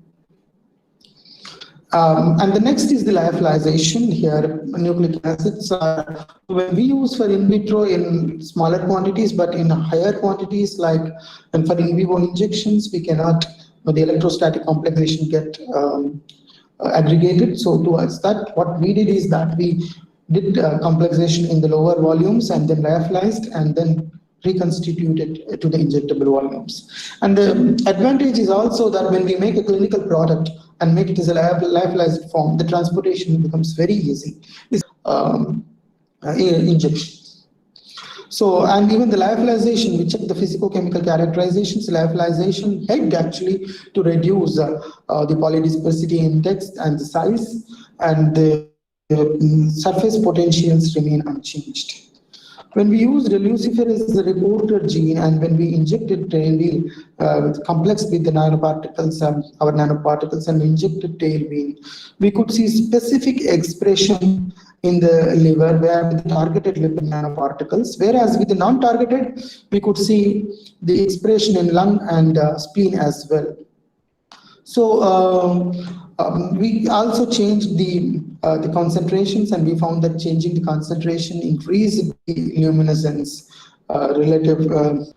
When we did with mRNA, the same thing, that also has the same concentration gradient that increased the transfection efficiencies in vivo, and mRNA expression is as early as in 6 hours and lasted up to 36 hours in vivo condition.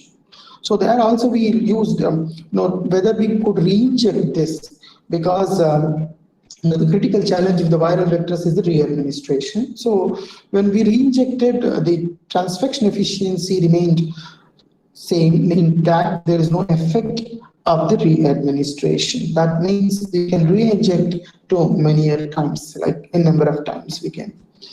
And the critical challenge is that how safe these are, like, when we are going for re-administration. So we use two conditions, like one is just intravenous injection sacrificed after 24 hours, and then we did day 3, day 5, and 7 injections and sacrificed later.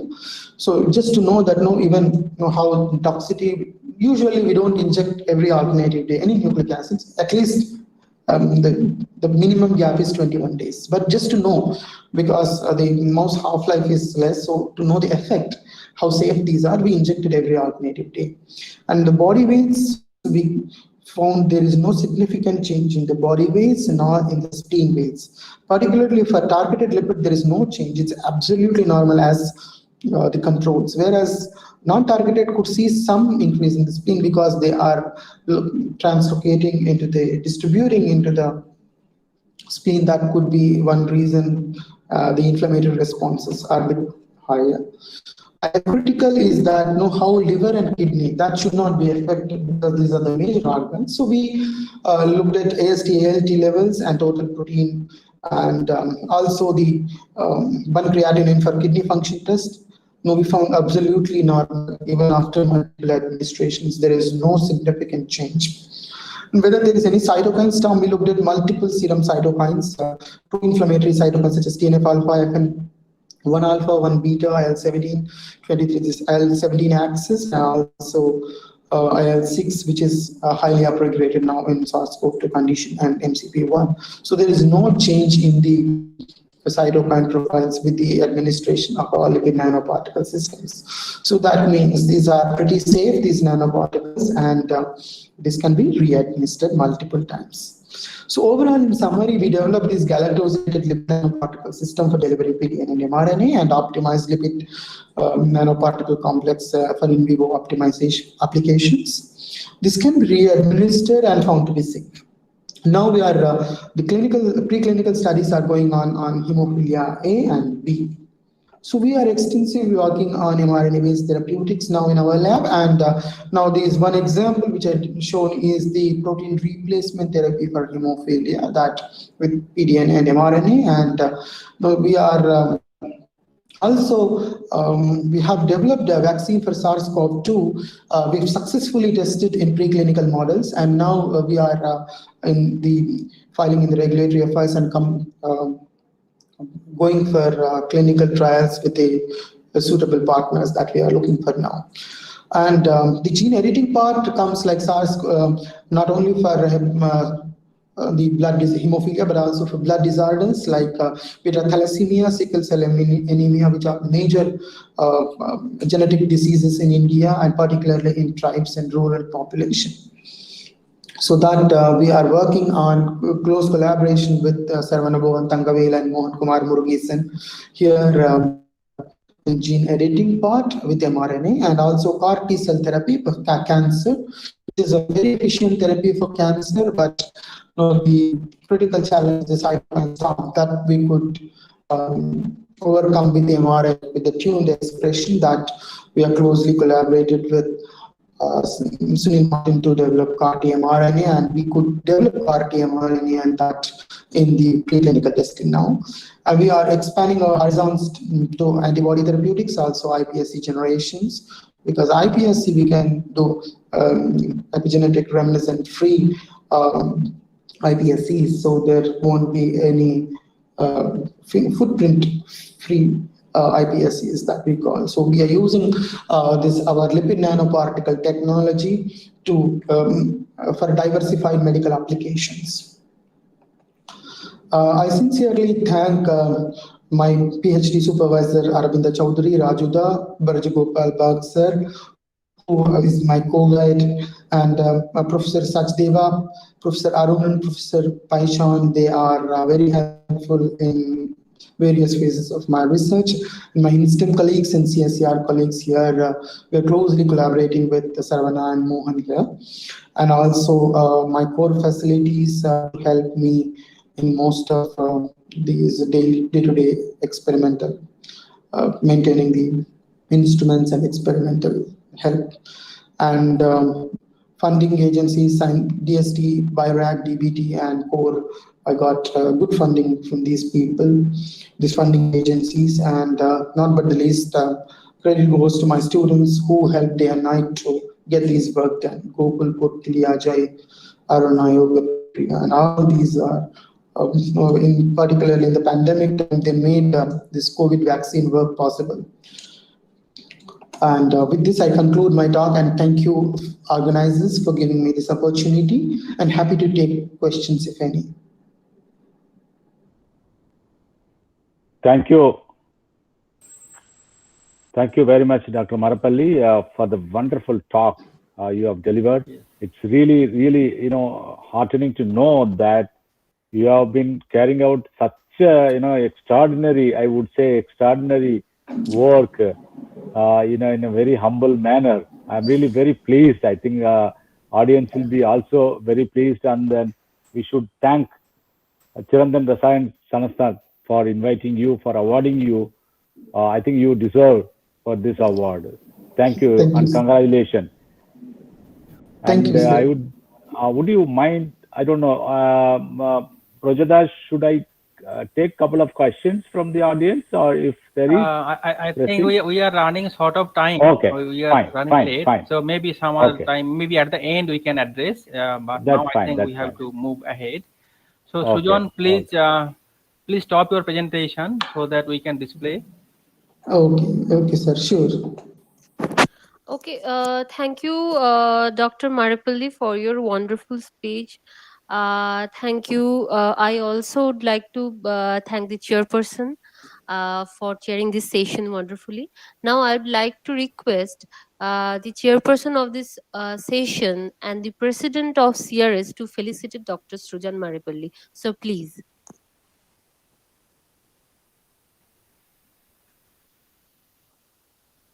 So, based on the academic advancement and also popularization of science, Chirantan Rasayan Sanstha has decided to award Dr. Srujan Kumar Marepally the bronze medal of the society and also a memento. So which get now, and I hope Dr. Srujan Marepally accepts this medal and memento. And also we would like to give this certificate. This is the certificate from the society signed by the president. And so Srujan, congratulations. Thank you, sir. I accept. You are doing really great job. We will feel proud of you. I hope you will contribute more and more. You are very young, so you can contribute more. Thank you very much. Thank you. Dr. Mukherjee, please. So our next award lecture will be given by Dr. Santosh Kumar from Central Institute of Technology, Kokrajhar, Assam, India. Professor Pranab Sarkar from the Department of Chemistry, Vishwabharati University will be the chairman. Professor Santosh Kumar delivers his award lecture. I would like to request Professor Sarkar to take over from here. So please. Okay, so Dr. Kumar, are you ready? Yes. Yes, okay. So let me. This time is okay. Sorry for the interruption last time. No. It may happen. No problem. It's fine now. Santoshji, please start. Okay. We are waiting. Okay. I have already introduced Bodhidhar. May I need another introduction? No need. So we can start so I have introduced Dr. Santosh Kumar. Just I would say that as I said, he's a young scientist working in the very vibrant field of research in the food engineering and technology. So, Dr. Kumar, please.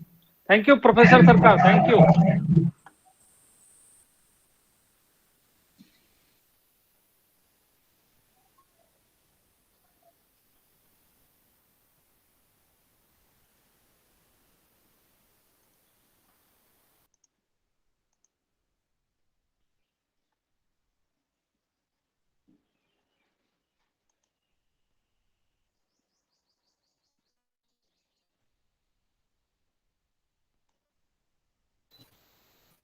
Now the slide is visible, and I am audible to all of you.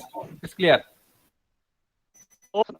Thank you so much. First of all, I would like to thank Science Sanstha and Professor Bagh for giving me this opportunity to present a lecture, and also the awarding me for this actually from the Chirantana Science Sanstha. So thank you everyone who ever present here in the lecture. So yeah, right now I am working as assistant professor. Professor Sarkar said in the Central Institute of Technology since 2011 actually. So yeah. So this is the biodata already discussed by the Professor Sarkar. Recently, I have also received one big project from DBT. This is a multi-institutional project on the use of non-toxic formulation for prolonging post-harvest life and reduction of post-harvest losses of the mandarin orange of Northeast India. So this is the multi-institutional project we received recently, actually in the month of the January 2021. So another project is going to be completed in this year. This is again given by DBT Government of India, but it is given through the NCBH Guwahati. So yeah, right now also I am taking two books from John Wiley and Sons, another one from the CRC Press. So one is on the biopolymer-based edible package innovations and applications. Another one from CRC. This is the emerging techniques. All the technology we have discussed here, the emerging technology of food preservation. So both are in under publication actually. So for the today talk, this is the outline of my talk. Shelf-life of fruits and vegetables. You know that the fruits and vegetables are very important for the nutritional aspect actually. So how the shelf-life of the fruits and vegetable can be controlled or can be enhanced. So that we are going to discuss. Conventional method. What are the conventional method of shelf-life extension of fruits and vegetables? Then in this conventional method, usually most of the time plastics is being used. So what are the effects of the synthetic plastics on the environment, animal and human health? And next we are going to discuss about the biopolymers as an alternative to synthetic plastics. Then how the nanotechnology contribute or improve the beneficial effects or benefits in the biopolymer-based nanocomposite, especially for the food packaging applications. So why we need to use the films and coating for shelf-life extension of fruits and vegetables, that we'll discuss. And then what are the techniques, how the films and coating are fabricated actually. And then what are the applications has been done and what I have done in my laboratory, that I am going to discuss. So this is all about the of my talk. So first of all, shelf life of the fruits and vegetables. So apart from the other staple food, fruits and vegetables are the very important for the nutrition of the human body actually. So it's in 2017-18, about 300 million, more than 300 million tons of fruits and vegetables were produced in India.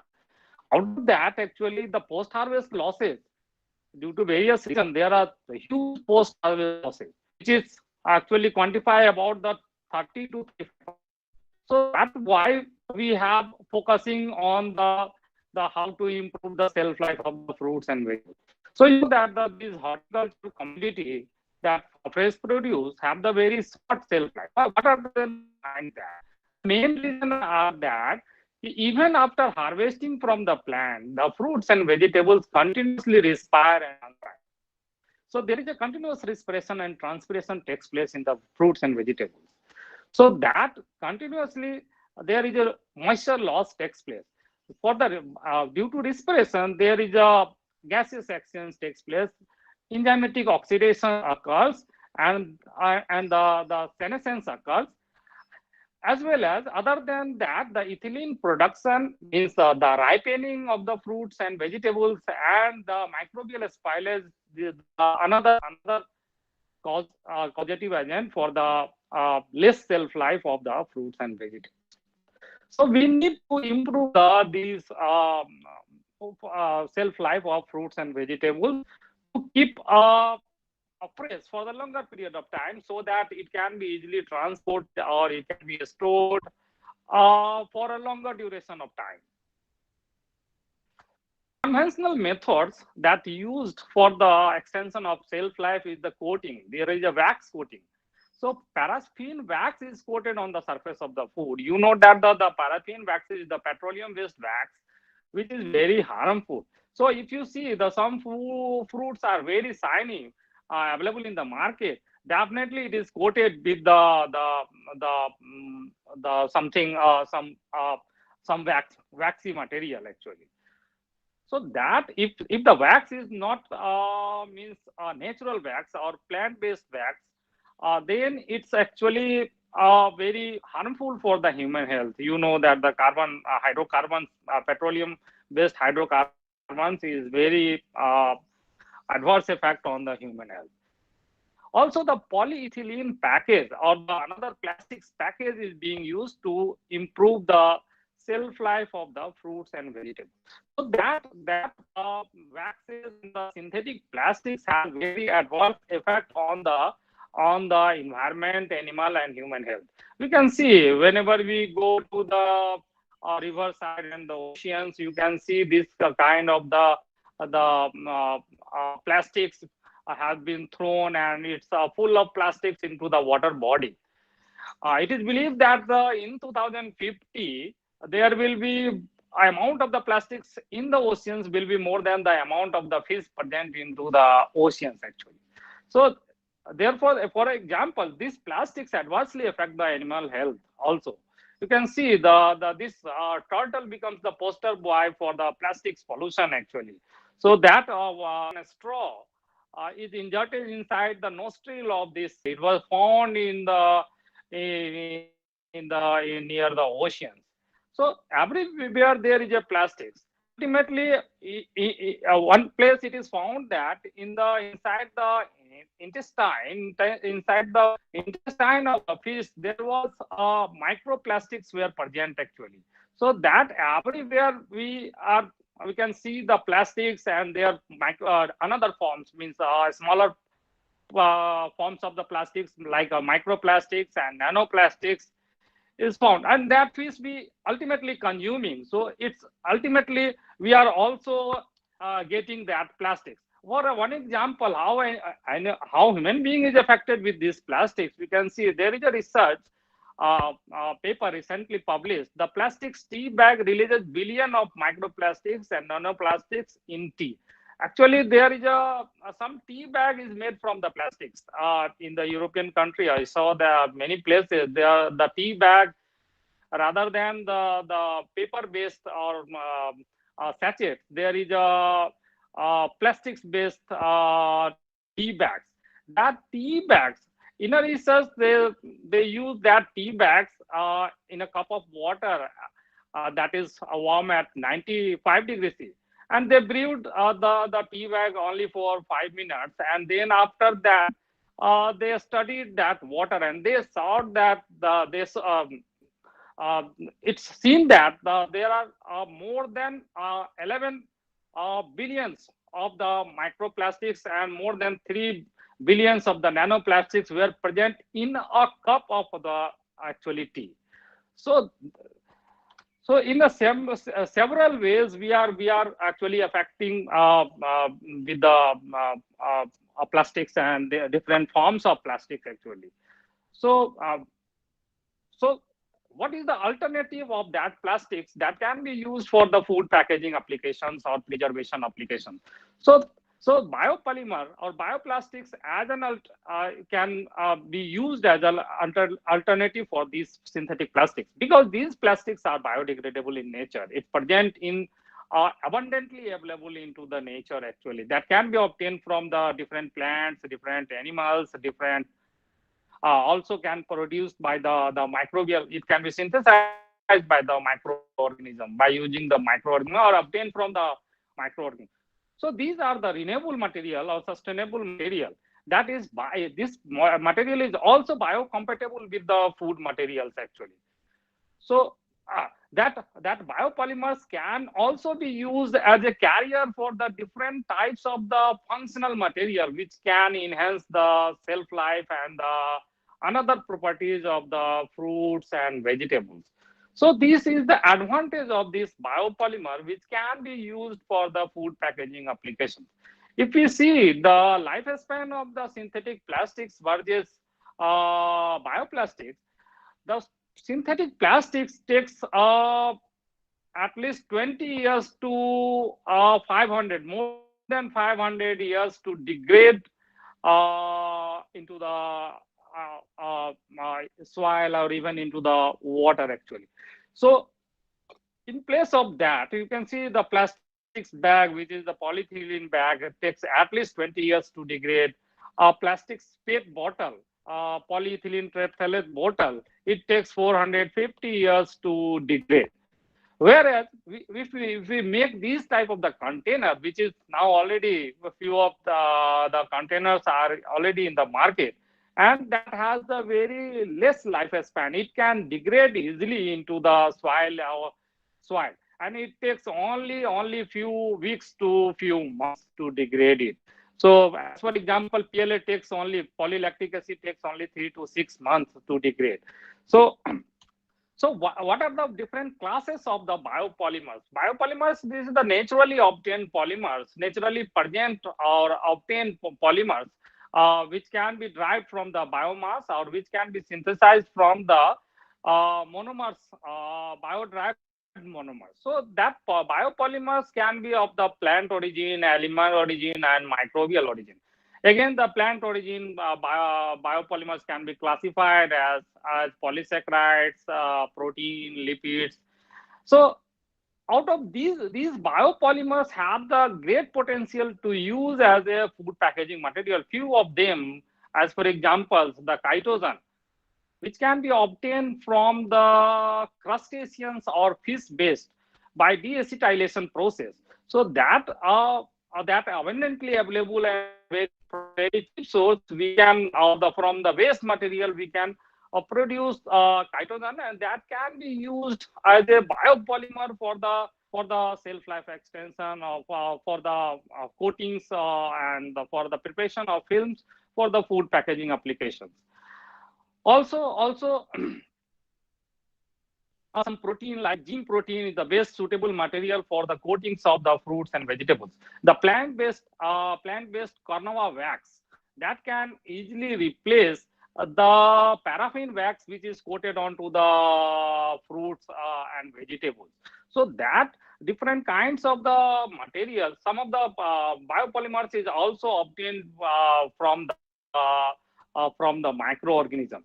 So that another is some of the biopolymers can be obtained from the monomers, which bio-derived monomers, and that can be synthesized into the industry, like PLA, polylactic acid is the most popularly now these days used to make the container, food container, or different types of the packaging. Not even in the food, apart from the food, there are lots of applications of PLA in the another field also.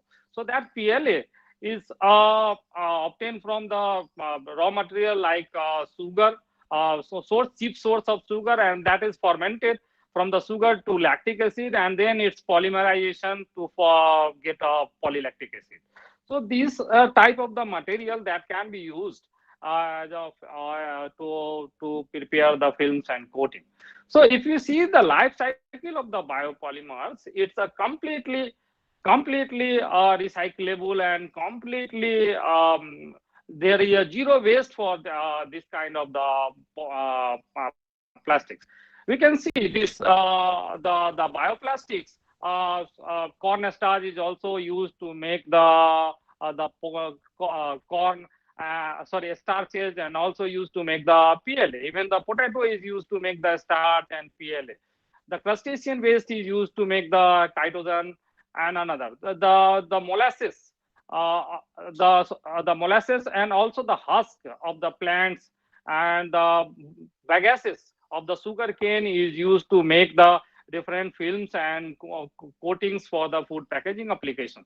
So after from this material, the films and coating is fabricated and produced, and then it is applied onto the food surfaces, into the forms of coating or into the forms of film or into the different cutleries we can make from these we can make from these biopolymers. And then after using this, or even the edible materials or the edible films and coating also can be formed from these polymers. So after eating or after using or after throwing these films and coating into the soil, it's easily degraded within few weeks to few months, and again neutralized into the soil, and it can be taken by the plants through the photosynthesis process, and again we can obtain these material from the plants and animal source. So if you see the life cycle of the, particularly the PLA and chitosan, PLA is obtained from the sugarcane, bagasse or sugarcane, sugar obtained from the molasses. So that PLA is obtained through the fermentation and polymerization process, and then that container, different containers or packaging forms is made from that PLA, and after use, it's while it's throwing and landfilling, they decompose into the soil, and it's again taken by the plant. Similarly, this is for the chitosan also, which is obtained from the crustacean or fish waste mainly. So so how the nanotechnology gives advancement in this area? Actually, nanomaterials as well as the natural materials, both have been used to improve the certain properties of the biopolymers. So if biopolymers is degradable, it's also a prominent target for the microorganisms. So it should be safe at least for the period of the packaging or the shelf life, at least the package period or based before the use period. So that should be safe. The packaging also should be safe. So for that reason, we use to make it antimicrobial. So we use the different natural antimicrobial agent in direct form or either by the conversion of the nano emulsion form. So that nanomaterials like silver nanoparticles, zinc oxide nanoparticles is mostly used as an antimicrobial agent, as antifungal agent. And along with that, various nanomaterials is also used to improve the mechanical barrier and water resistant and thermal properties of the films and coatings. So, as for example, titanium oxide is used to improve the mechanical as well as barrier properties of the films and coatings. So that technology also helped to make the packaging film coating edible, active. So actively, it is used as an active carrier. So if we put some antimicrobial agent into the system, that can release gradually from the system to the food, so that the food can be safe for a particular period of the time. So in this way we can that nano encapsulation also used to improve the shelf life and to maintain the color and the flavor of the fruits and vegetables. So why films and coating? So by using films and coating onto the surface of the food, it improves, it reduces the water loss. So one of the main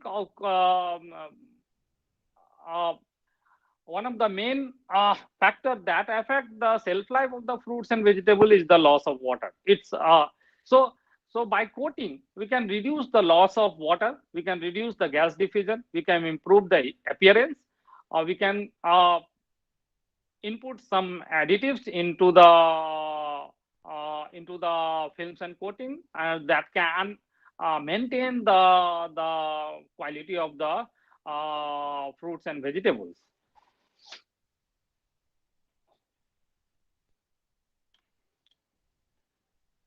So there are various active agents can also be added into the in the form of active packaging or active films and coatings. For the antimicrobial agent, there are nanomaterials can be used, chitosan can be used. Chitosan itself are biopolymer as well as the antimicrobial. Essential oils have been used. So several antioxidants we can use in several research work. We have used aloe vera extract as an antioxidant. So what are the fabrication techniques? How the films and coatings are fabricated? So it's a very simple method to fabricate the films and coatings. There is a biopolymer we are taking, and then biopolymer, that biopolymer with some plasticizer we use to make a solution. Then solution is homogenized, and then there is a degassing takes place.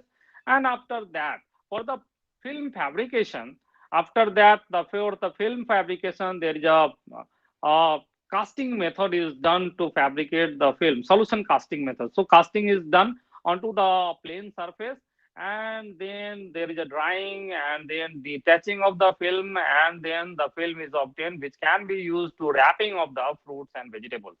So another technique is the coating. So coatings is done by the two different methods: coating of the fruits and vegetables by spraying onto the surface or by dipping into the solution. So both method, depending upon the shape and size of the fruits and vegetables, that can be used, either the dipping method or either the spraying the coating formulation onto the surface of the fruits and vegetables. So dipping and spraying, these two methods can be used. So what we have done in our laboratory, we have, in one of the experiment, we have prepared agar and gender nanoparticle based composite film, which can be shown here, that film.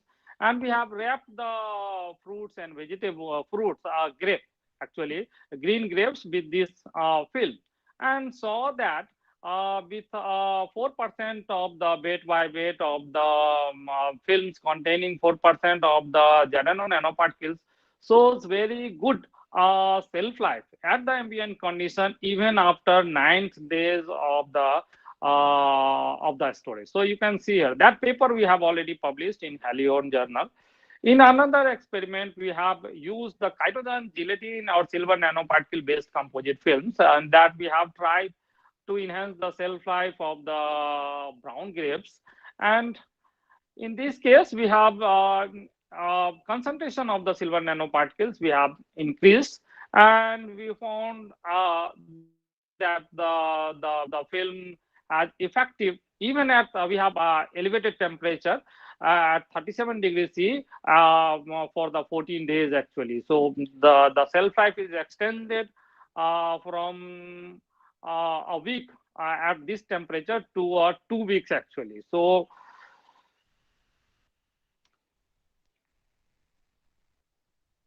for the coatings, we have developed one coating formulations.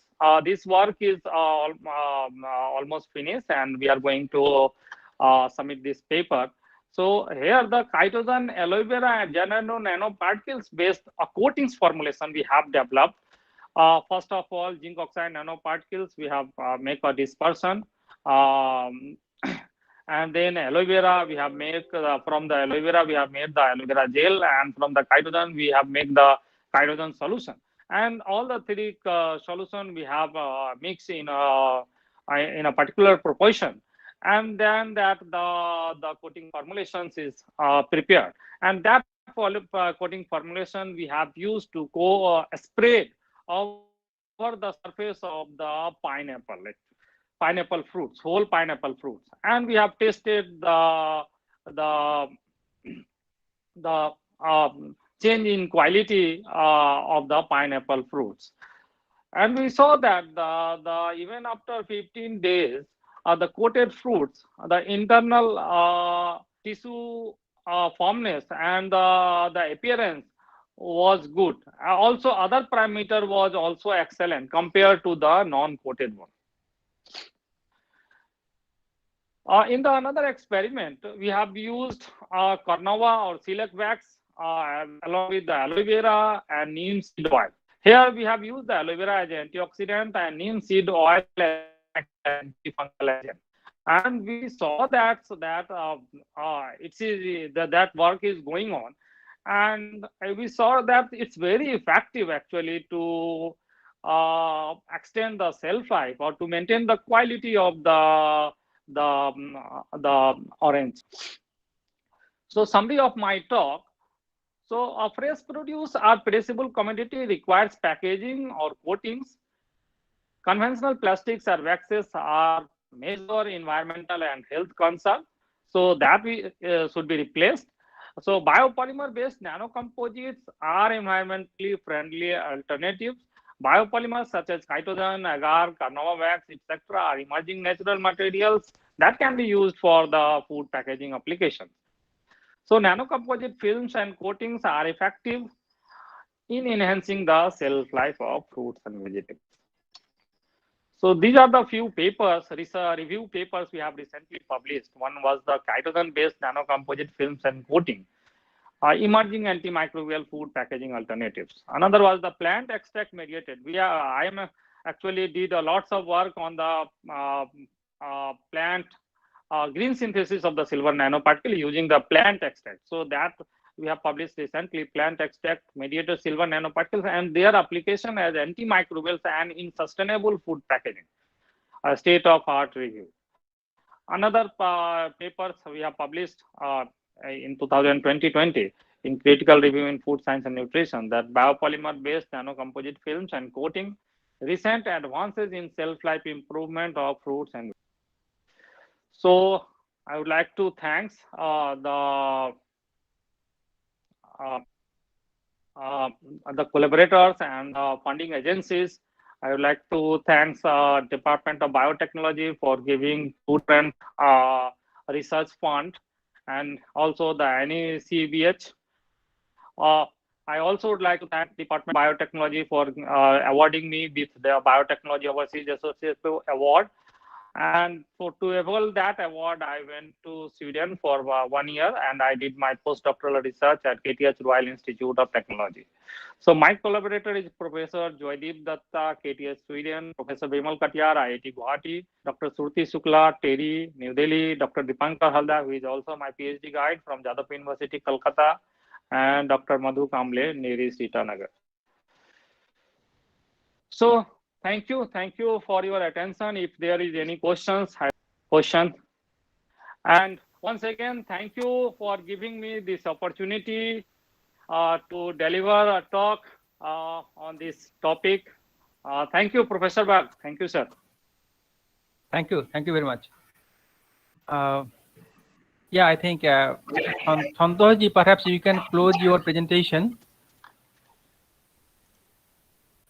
Okay. Dr. Mukherjee, please. Please. Yes. Just one sentence, just to thank Dr. Santosh Kumar for his excellent talk. And as Brojoda, your title of the webinar is that Science Beyond Boundary, Invention, Discovery, Innovation and Society.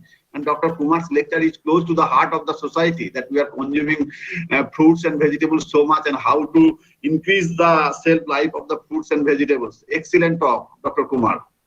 That's true. Thank you so much. Thank you so much.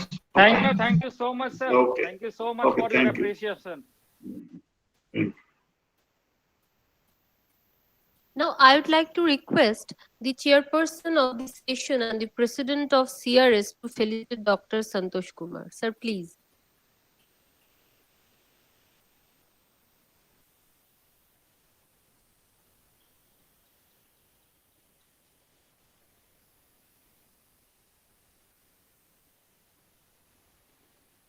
Yeah, based on the achievements, scientific achievements of Dr. Santosh Kumar, the society would like to award the bronze medal of the society and a memento, which are displayed now on the screen. So, yeah, is it visible? So, I hope you received that. Dr. Santosh ji, congratulations. Oh, thank you, sir. Thank you for honoring me from this award, and I am pleased to accept this award from you. Thank you so much. Thank you very much. Thank you. I hope you will contribute more and more to the benefit of the society and mankind. You are doing a great job. Thank you. Thank you. Thank you very much. And also you will get a certificate from the society for your this achievement. Thank you, sir. Thank you. Thanks. I'd like to thank Dr. Kumar for his wonderful lecture and for justifying the theme of today's webinar. Thank you, sir. Our next invited Thank you, madam. Thank you, Dr. Rajlakshmi. Thank you. Our next invited lecture is by Dr. Kokrajhar Guha from Department of Zoology, Gorbeta College, Gorbeta. I would like to request Professor Madhusudan Majhi from IIT Kharagpur to chair this session. Dr. Majhi, please take over from here. Thank you, Dr. Mukherjee. I'd like to thank Gorbeta College, Department of Chemistry, and Professor Bojagopal Bagh for giving me this opportunity. And briefly, I will introduce the speaker, Dr. Kokrajhar Guha. He is working in the Department of Zoology, Gorbeta College, I think since 2017. He did his master from North Bengal University in 2008. Then he completed his PhD in 2018. And I request Dr. Guha to start your presentation. Please share your slide. And the title is Identification of Differentially Expressed Biomarkers Common to Endometriosis. And okay, I will not read the completely. Can you please start your presentation? Is my screen visible? Visible, but can you minimize the internet or the Internet Explorer? Yeah, can you okay. move your presentation? Yeah. Is it visible? Yeah. So, visible. Good morning. I'm Dr. Kokrajhar Guha. I am representing Department of Zoology, Gorbeta College. My today's talk is on identification of differentially expressed biomarkers common to endometriosis and recurrent pregnancy loss using cross-platform meta-analysis and in silico approach.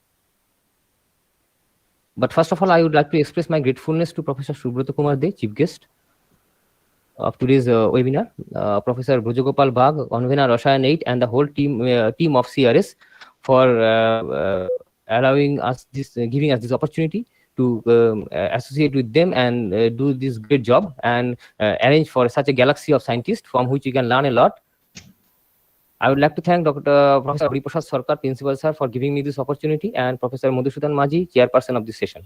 Thanksgiving to also Professor Prasat Kittakoop, Dr. Santosh Kumar, and Dr. Srujan Kumar Marepally, who have given us a lot of knowledge today, and we have learned a lot. And I, being a faculty of the department for a very short time, 2017, I am still a student to learn and want my students to learn from me the same thing that they have given us. I would also like to thank all scientists and faculties and the students who have joined to this seminar.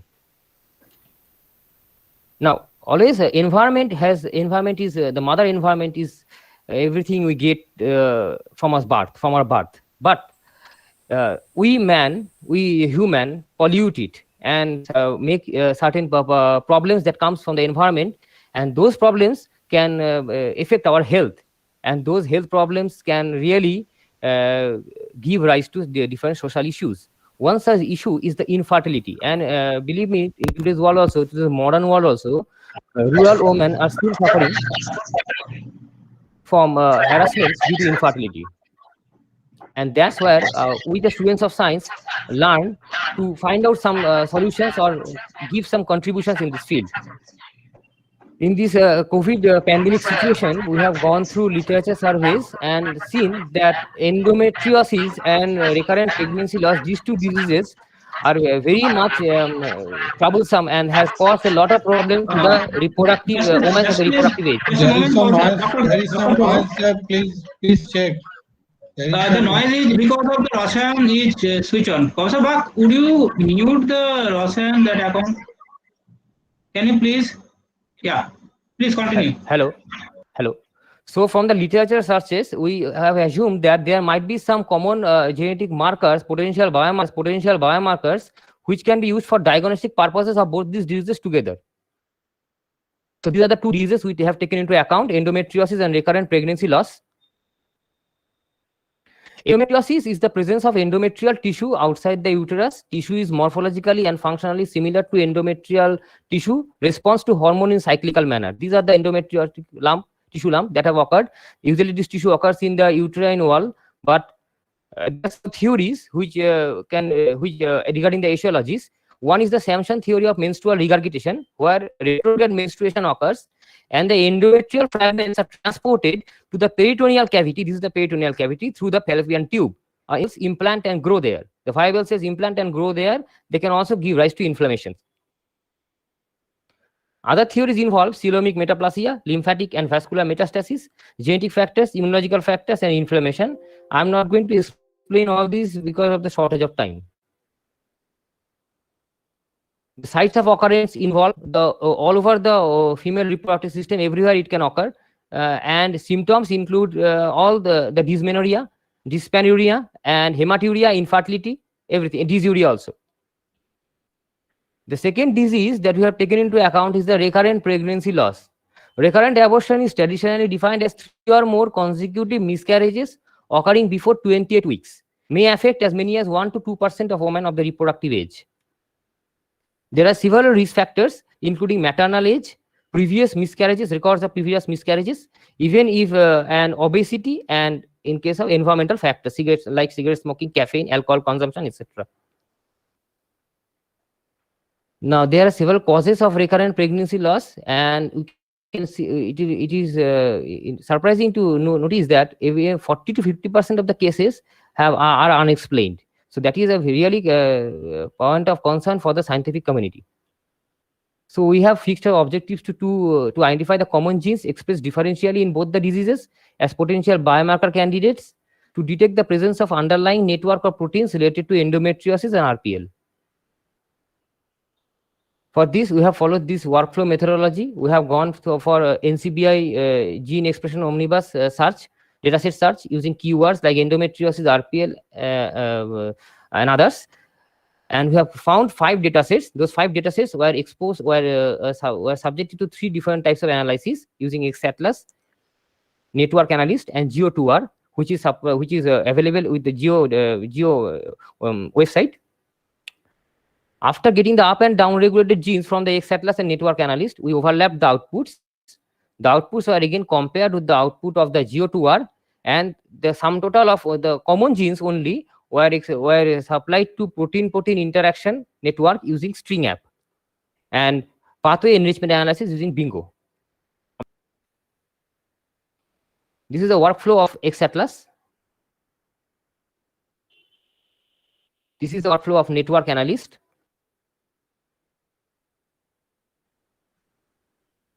These are the 5 that we've selected for our study. 58178, 23339, and 7305 are endometriosis data, and 111974, 26787 are recurrent pregnancy loss data that we have taken into account. And these are of different platforms. You can see all of different platforms. So it was a cross-platform analysis. This is a Geo2R result, whereby while selecting the samples, we have seen that whether they are median centered across median centered or not, because this is the only criteria that shows that whether they can be used for cross comparison. So in the first diagram, you can see that the 5 data sets that we have taken using Geo2R, we have generated their individual data sets, expression data sets, and then we have overlapped their inputs, and 19 significant genes were found to be common between the 5 data sets. We have, on the other hand, we have overlapped our output of XAtlas and Network Analyst and found 120 genes. When these 120 genes were overlapped with the Geo2R output, only 1 gene was found to be common. This is the one. Altogether, I have 119 and 120. 120 genes we have used for the downstream analysis. It is a heat map generated using the complete heat map package of R, and using the expression profiles that we have got through XAtlas. And we can see that these are the 3 datasets that are responsible for that are endometriosis dataset, and these 2 are the RPL datasets. and they have more or less similar pattern of distribution of the values, with except one or two outliers. These are the upregulated genes, and these are the upregulated genes, and these are the downregulated genes that we have found.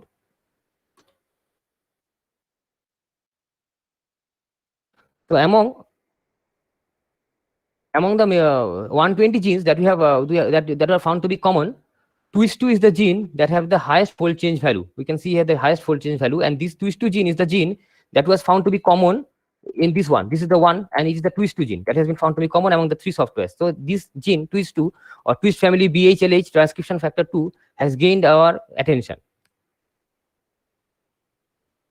We have also gone for protein-protein interaction of the DEGs, differentially expressed genes, by the string app. The colored nodes indicate the genes that the proteins that are supplied by us, and these white nodes indicate the secondary cell interactors that were introduced to increase the confidence level of the map.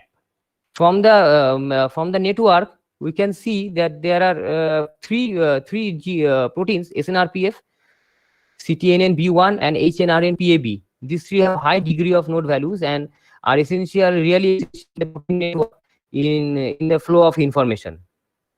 They are quite different from the other, which have more or less similar values. So we have taken into consideration these three: SNRPF, CTNN-B1, HNRN-PAB. We have gone for gene ontology functional enrichment analysis of all the DGs using Cytoscape plugin Bingo. And this is a hierarchical network analysis, and they have to simplify it. Here are the top 20 gene ontology categories based on their respective node size. Node size signifies the involvement of the genes that we have supplied. And it is seen that 65 of the genes that are supplied here in case of all these pathways. So node size is this one, and this is the number of genes that have been supplied by us. That have we have supplied 120 genes, and these are the genes that have been involved out of that 120. And almost all of the pathways that you can see here are concerned with the developmental events and cellular proliferation events. So a few lines to discuss. The twist2 in our case is downregulated, but it has a significant role in embryo implantation in mice. It is suppression of twist2 gene impairs the embryo implantation. Another study in 2014 showed results in reduced bone formation because they are known to regulate osteoblast differentiation. Small nuclear riboprotein polypeptide F plays role in pre-mRNA splicing and also as component of the spliceosome. It is also downregulated in our study. Catenin beta 1 is upregulated, and it is an important member of the canonical WNT signaling pathway. This pathway has been recently shown to be upregulated and activated, overactivated in case of preeclampsia, another reproductive disorder. HNRNP or heterogeneous nuclear ribonucleoprotein AB is also a member of the pre-implantation embryo pathway, and it is also downregulated in our study. So these are some concluding remarks. 120 genes are found common. Twist2 gene is found common among the three results. Gene of interest is twist2. It can be concluded that twist2 can be considered a potential candidate for development of biomarker in disease management. Other gene of interest include SNRPF, CTNN-B1, and HNRN-PAB. In vivo studies are required for the validation of our in silico finding. Because of this COVID situation, we cannot go for in vivo studies right now. So we'll start it immediately after the situation goes over. Twist2 are SNRPF or CTNN-B1 or HNRN-PAB. These four genes, any of these genes can be used as a potential biomarker in future in the diagnosis and management of the two diseases together. We have published this article a few days back in Applied Sciences. The references we have used, few of them. Thanks a lot. Thank you, Dr. Guha, for your nice talk on biomarkers. So now, Professor Bagh, will there be any questions, or will directly go to the felicitation? Well, we can have one or two questions if there is any. Otherwise, we will conclude. Yeah. Is there any questions from the audience?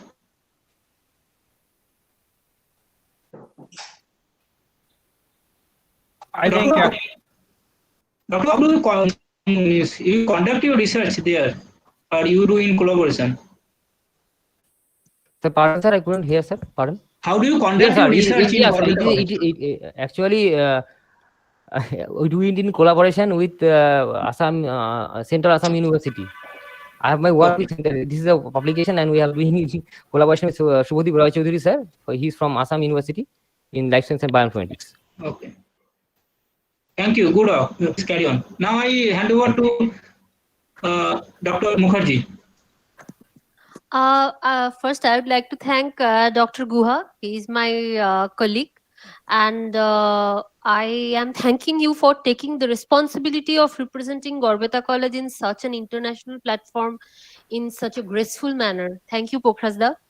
Now, Thank I you. would like to request the chairperson of this session and the president of CRS to felicitate Dr. Kokrajhar.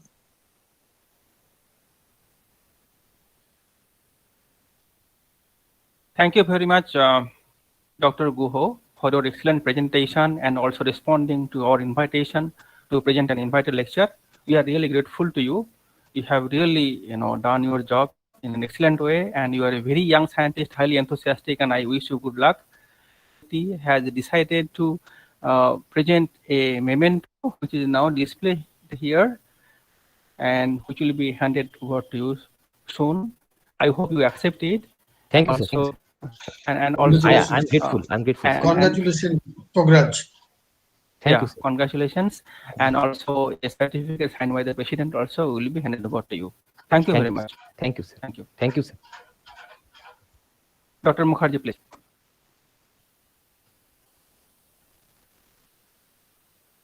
Am I audible? Yes.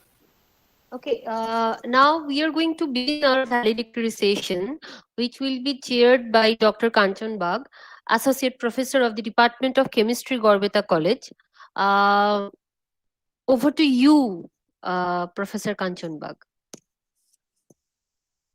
Good afternoon to all.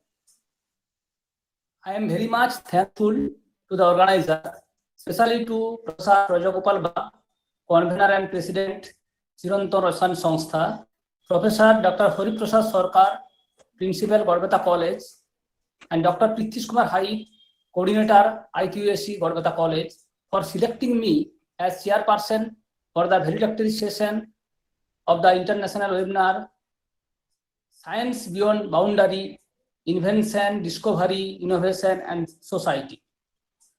Hope, like me, all the participants have enriched their knowledge in different fields of chemistry and biology by the valuable speech of the eminent speakers. Thank to all the speakers, inaugurator, chairpersons, participants to make the webinar very successful. In this valedictory session, there are two speakers, Dr. Prithvish Kumar Hai, who will give vote of thanks, and Mr. Abir Chandan Barai, who will deliver concluding speech about the webinar. Before speech, I am very glad to introduce Dr. Hai before you. Dr. Hai is very dynamic and responsible teacher of Gorbeta College. He is Associate Professor in Economics.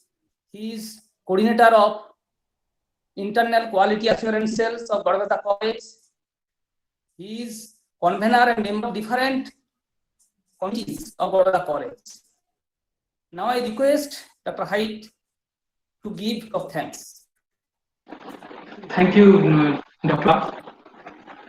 Respected President of CRS, respected Honorable Vice Chancellor, Mahatma Gandhi University, respected Principal, Gorbeta College, all respected researchers, respected academicians, scholars, my respected colleagues. As we know, we are amidst a challenging time. Lethal dance of a microorganism has forced us to keep our regular work in abeyance. The hoover that we are often encountering make us restless. Enhancement of our knowledge base can only help us surpass this challenge. Knowledge does not care national boundaries, and I believe it should not care any boundary. International solidarity and cooperation among the researchers, academicians is the only way to increase the knowledge base. This is where lies the importance of this symposium. I would not only like to congratulate Chirantan Rasayan Sanstha, but also extend my sincere gratitude for following that spirit of exchange of knowledge, transgressing the national boundary.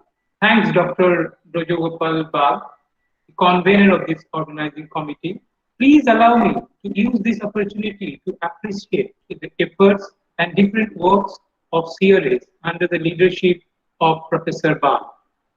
The need of peace is precondition for successful inculcation of scientific temper. Thanks, Dr. Pritidipa Sahu, for reminding that and praying for all of us. I would like to say my sincere gratitude to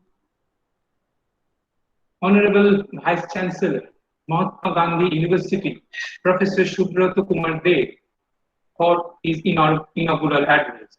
I would also extend my thankfulness and gratefulness to Professor Hari Prasad Sarkar, principal of our college, the way he introduced our college.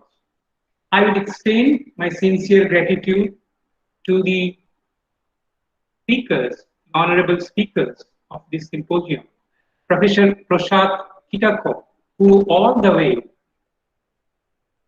take the trouble to enlighten us and overwhelm us by expressing his research, his thought before us and before the audience across the world. I would also like to extend my gratitude and gratefulness to Dr. Santosh Kumar, Central Institute of Technology. He's from Central Institute of Technology, Kokrajhar, Assam. I would also like to express my gratitude to Dr. Srujan Kumar Marepally, who all the way again enlightened us from the CMC Vellore, Tamilnadu. And above all, I would also like to express my sincere gratitude and gratefulness to the distinguished researchers and the academicians who took the trouble to chairing different slots of this technical session. And I would also extend my support and I will also extend my gratitude to my colleague, Dr. Kokrajhar, for such a wonderful speech and such a wonderful presentation. I am thankful to Professor Dr. Kanchan Bag. He is my colleague, he's senior to me. He's a very nice person, a very dynamic person also. And I express my sincere gratefulness to Dr. Rajlakshmi Mukherjee, one of my colleagues. The way she weaves this and she weaves and coordinates the entire seminar.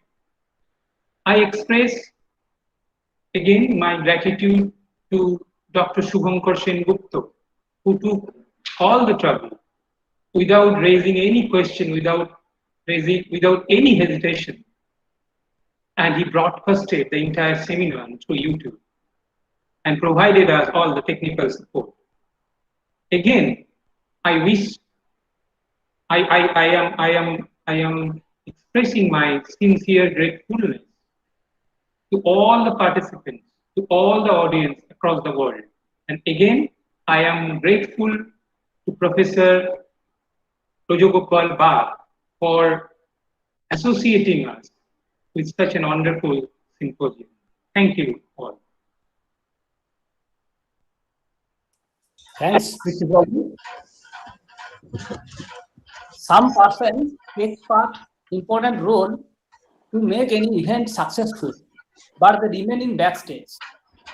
Mr. Chandan Barai is one of them. Mr. Barai is secretary of Chirantan Rasayan Sanstha. He is a research scholar and he is doing his research work under the guidance of Professor Rajagopal Bag. Now I am happy to call Mr. Barai to deliver his concluding speech about today's webinar. Mr. Barai, please. Thank you very much. Honorable Chief Guest, Professor Subroto Kumar De, Honorable Vice Chancellor, Mahatma Gandhi University, Professor Hori Prasad Sarkar, the Principal of Garbeta College, and also the co-host of Rasayan 8.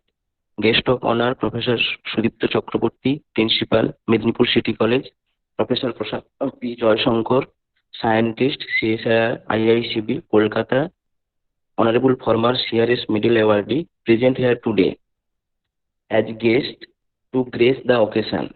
The speakers in Rasayan 8, Professor Prasat Kittakoop, Dr. Santosh Kumar, Dr. Srujan Kumar Marepally, and Dr. Kokrajhar. The chairpersons, Professor Jayanto Kumar Ray, Professor Pranab Sarkar, Professor P. Joyshankar, Professor Madhusudan Majhi, and Professor Kanchan Bag. IQAC Coordinator of Garbeta College, Dr. Tithi Sait, Dr. Rajlakshmi Mukherjee, Dr. Shubhankar Sengupta, faculty members, research scholars, masters, and graduate students from various institutions present here today. Ladies and gentlemen, it's my proud privilege to have the honor to propose a vote of thanks on this occasion, the fourth one-day webinar entitled Science Beyond Boundary, Invention, Discovery, Innovation, and Society, Rasayan 8, jointly organized by the Chirantan Rasayan Sanstha and Garbeta College. I, on behalf of Chirantan Rasayan Sanstha and the entire fraternity gathered here today, including the media persons, and on my own behalf, extend a very hearty vote of thanks to our honorable speakers for kindly responding to our invitation in spite of their extremely busy schedule. I also thank Honorable Chief Guest, Professor Subroto Kumar De, Honorable Vice Chancellor, Mahatma Gandhi University, Honorable Guest, Professor Hori Prasad Sarkar, Principal of Garbeta College, and also the co-host of Rasayan 8, chairpersons of various sessions, IQAC Coordinator, Garbeta College, for their gracious presence and moral support and encouragements.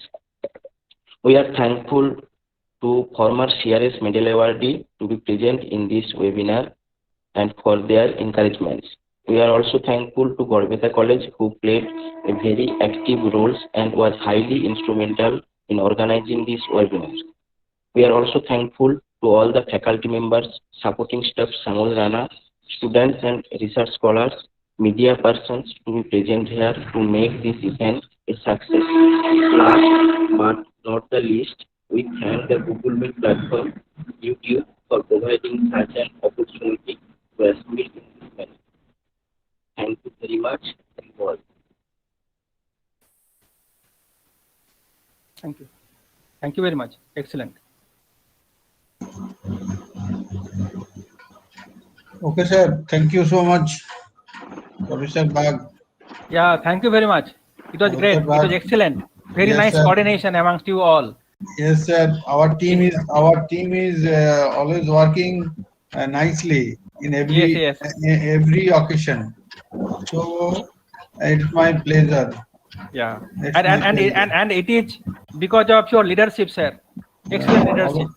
Always our team is with us, jointly working always for the college, Wonderful. for the Very nice. institution.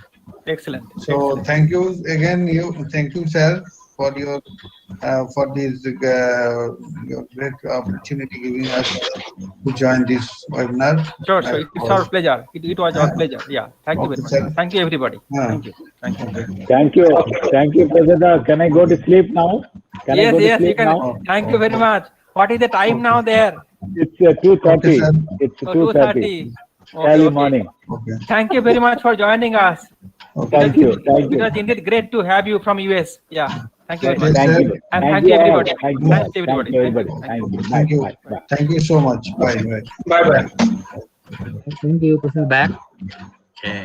Nice to talk with you again, and I hope to see you in the future in Thailand. Yeah. And if the COVID is getting better, I wish I can go to India. one Yeah. time in my life. I never been in India. Yeah. Thank you. So I have invited you before also, but again I invite you to visit us. Okay. Thank you very much. Thank you. Okay, thank you. And Professor Kittakoop will be also happy from IIT Kharagpur. Actually, is a nearby institute where Professor Bagh is staying. So will you also like to host you? We like your work very much, and it's really excellent talk. I also do work on the total synthesis of natural products, particularly focusing on the indole alkaloids. Nice to hear that. Yeah. Very good. Okay. Thank you. Thank you. Bye. Bye bye. We conclude here now. Thank you. Thank you.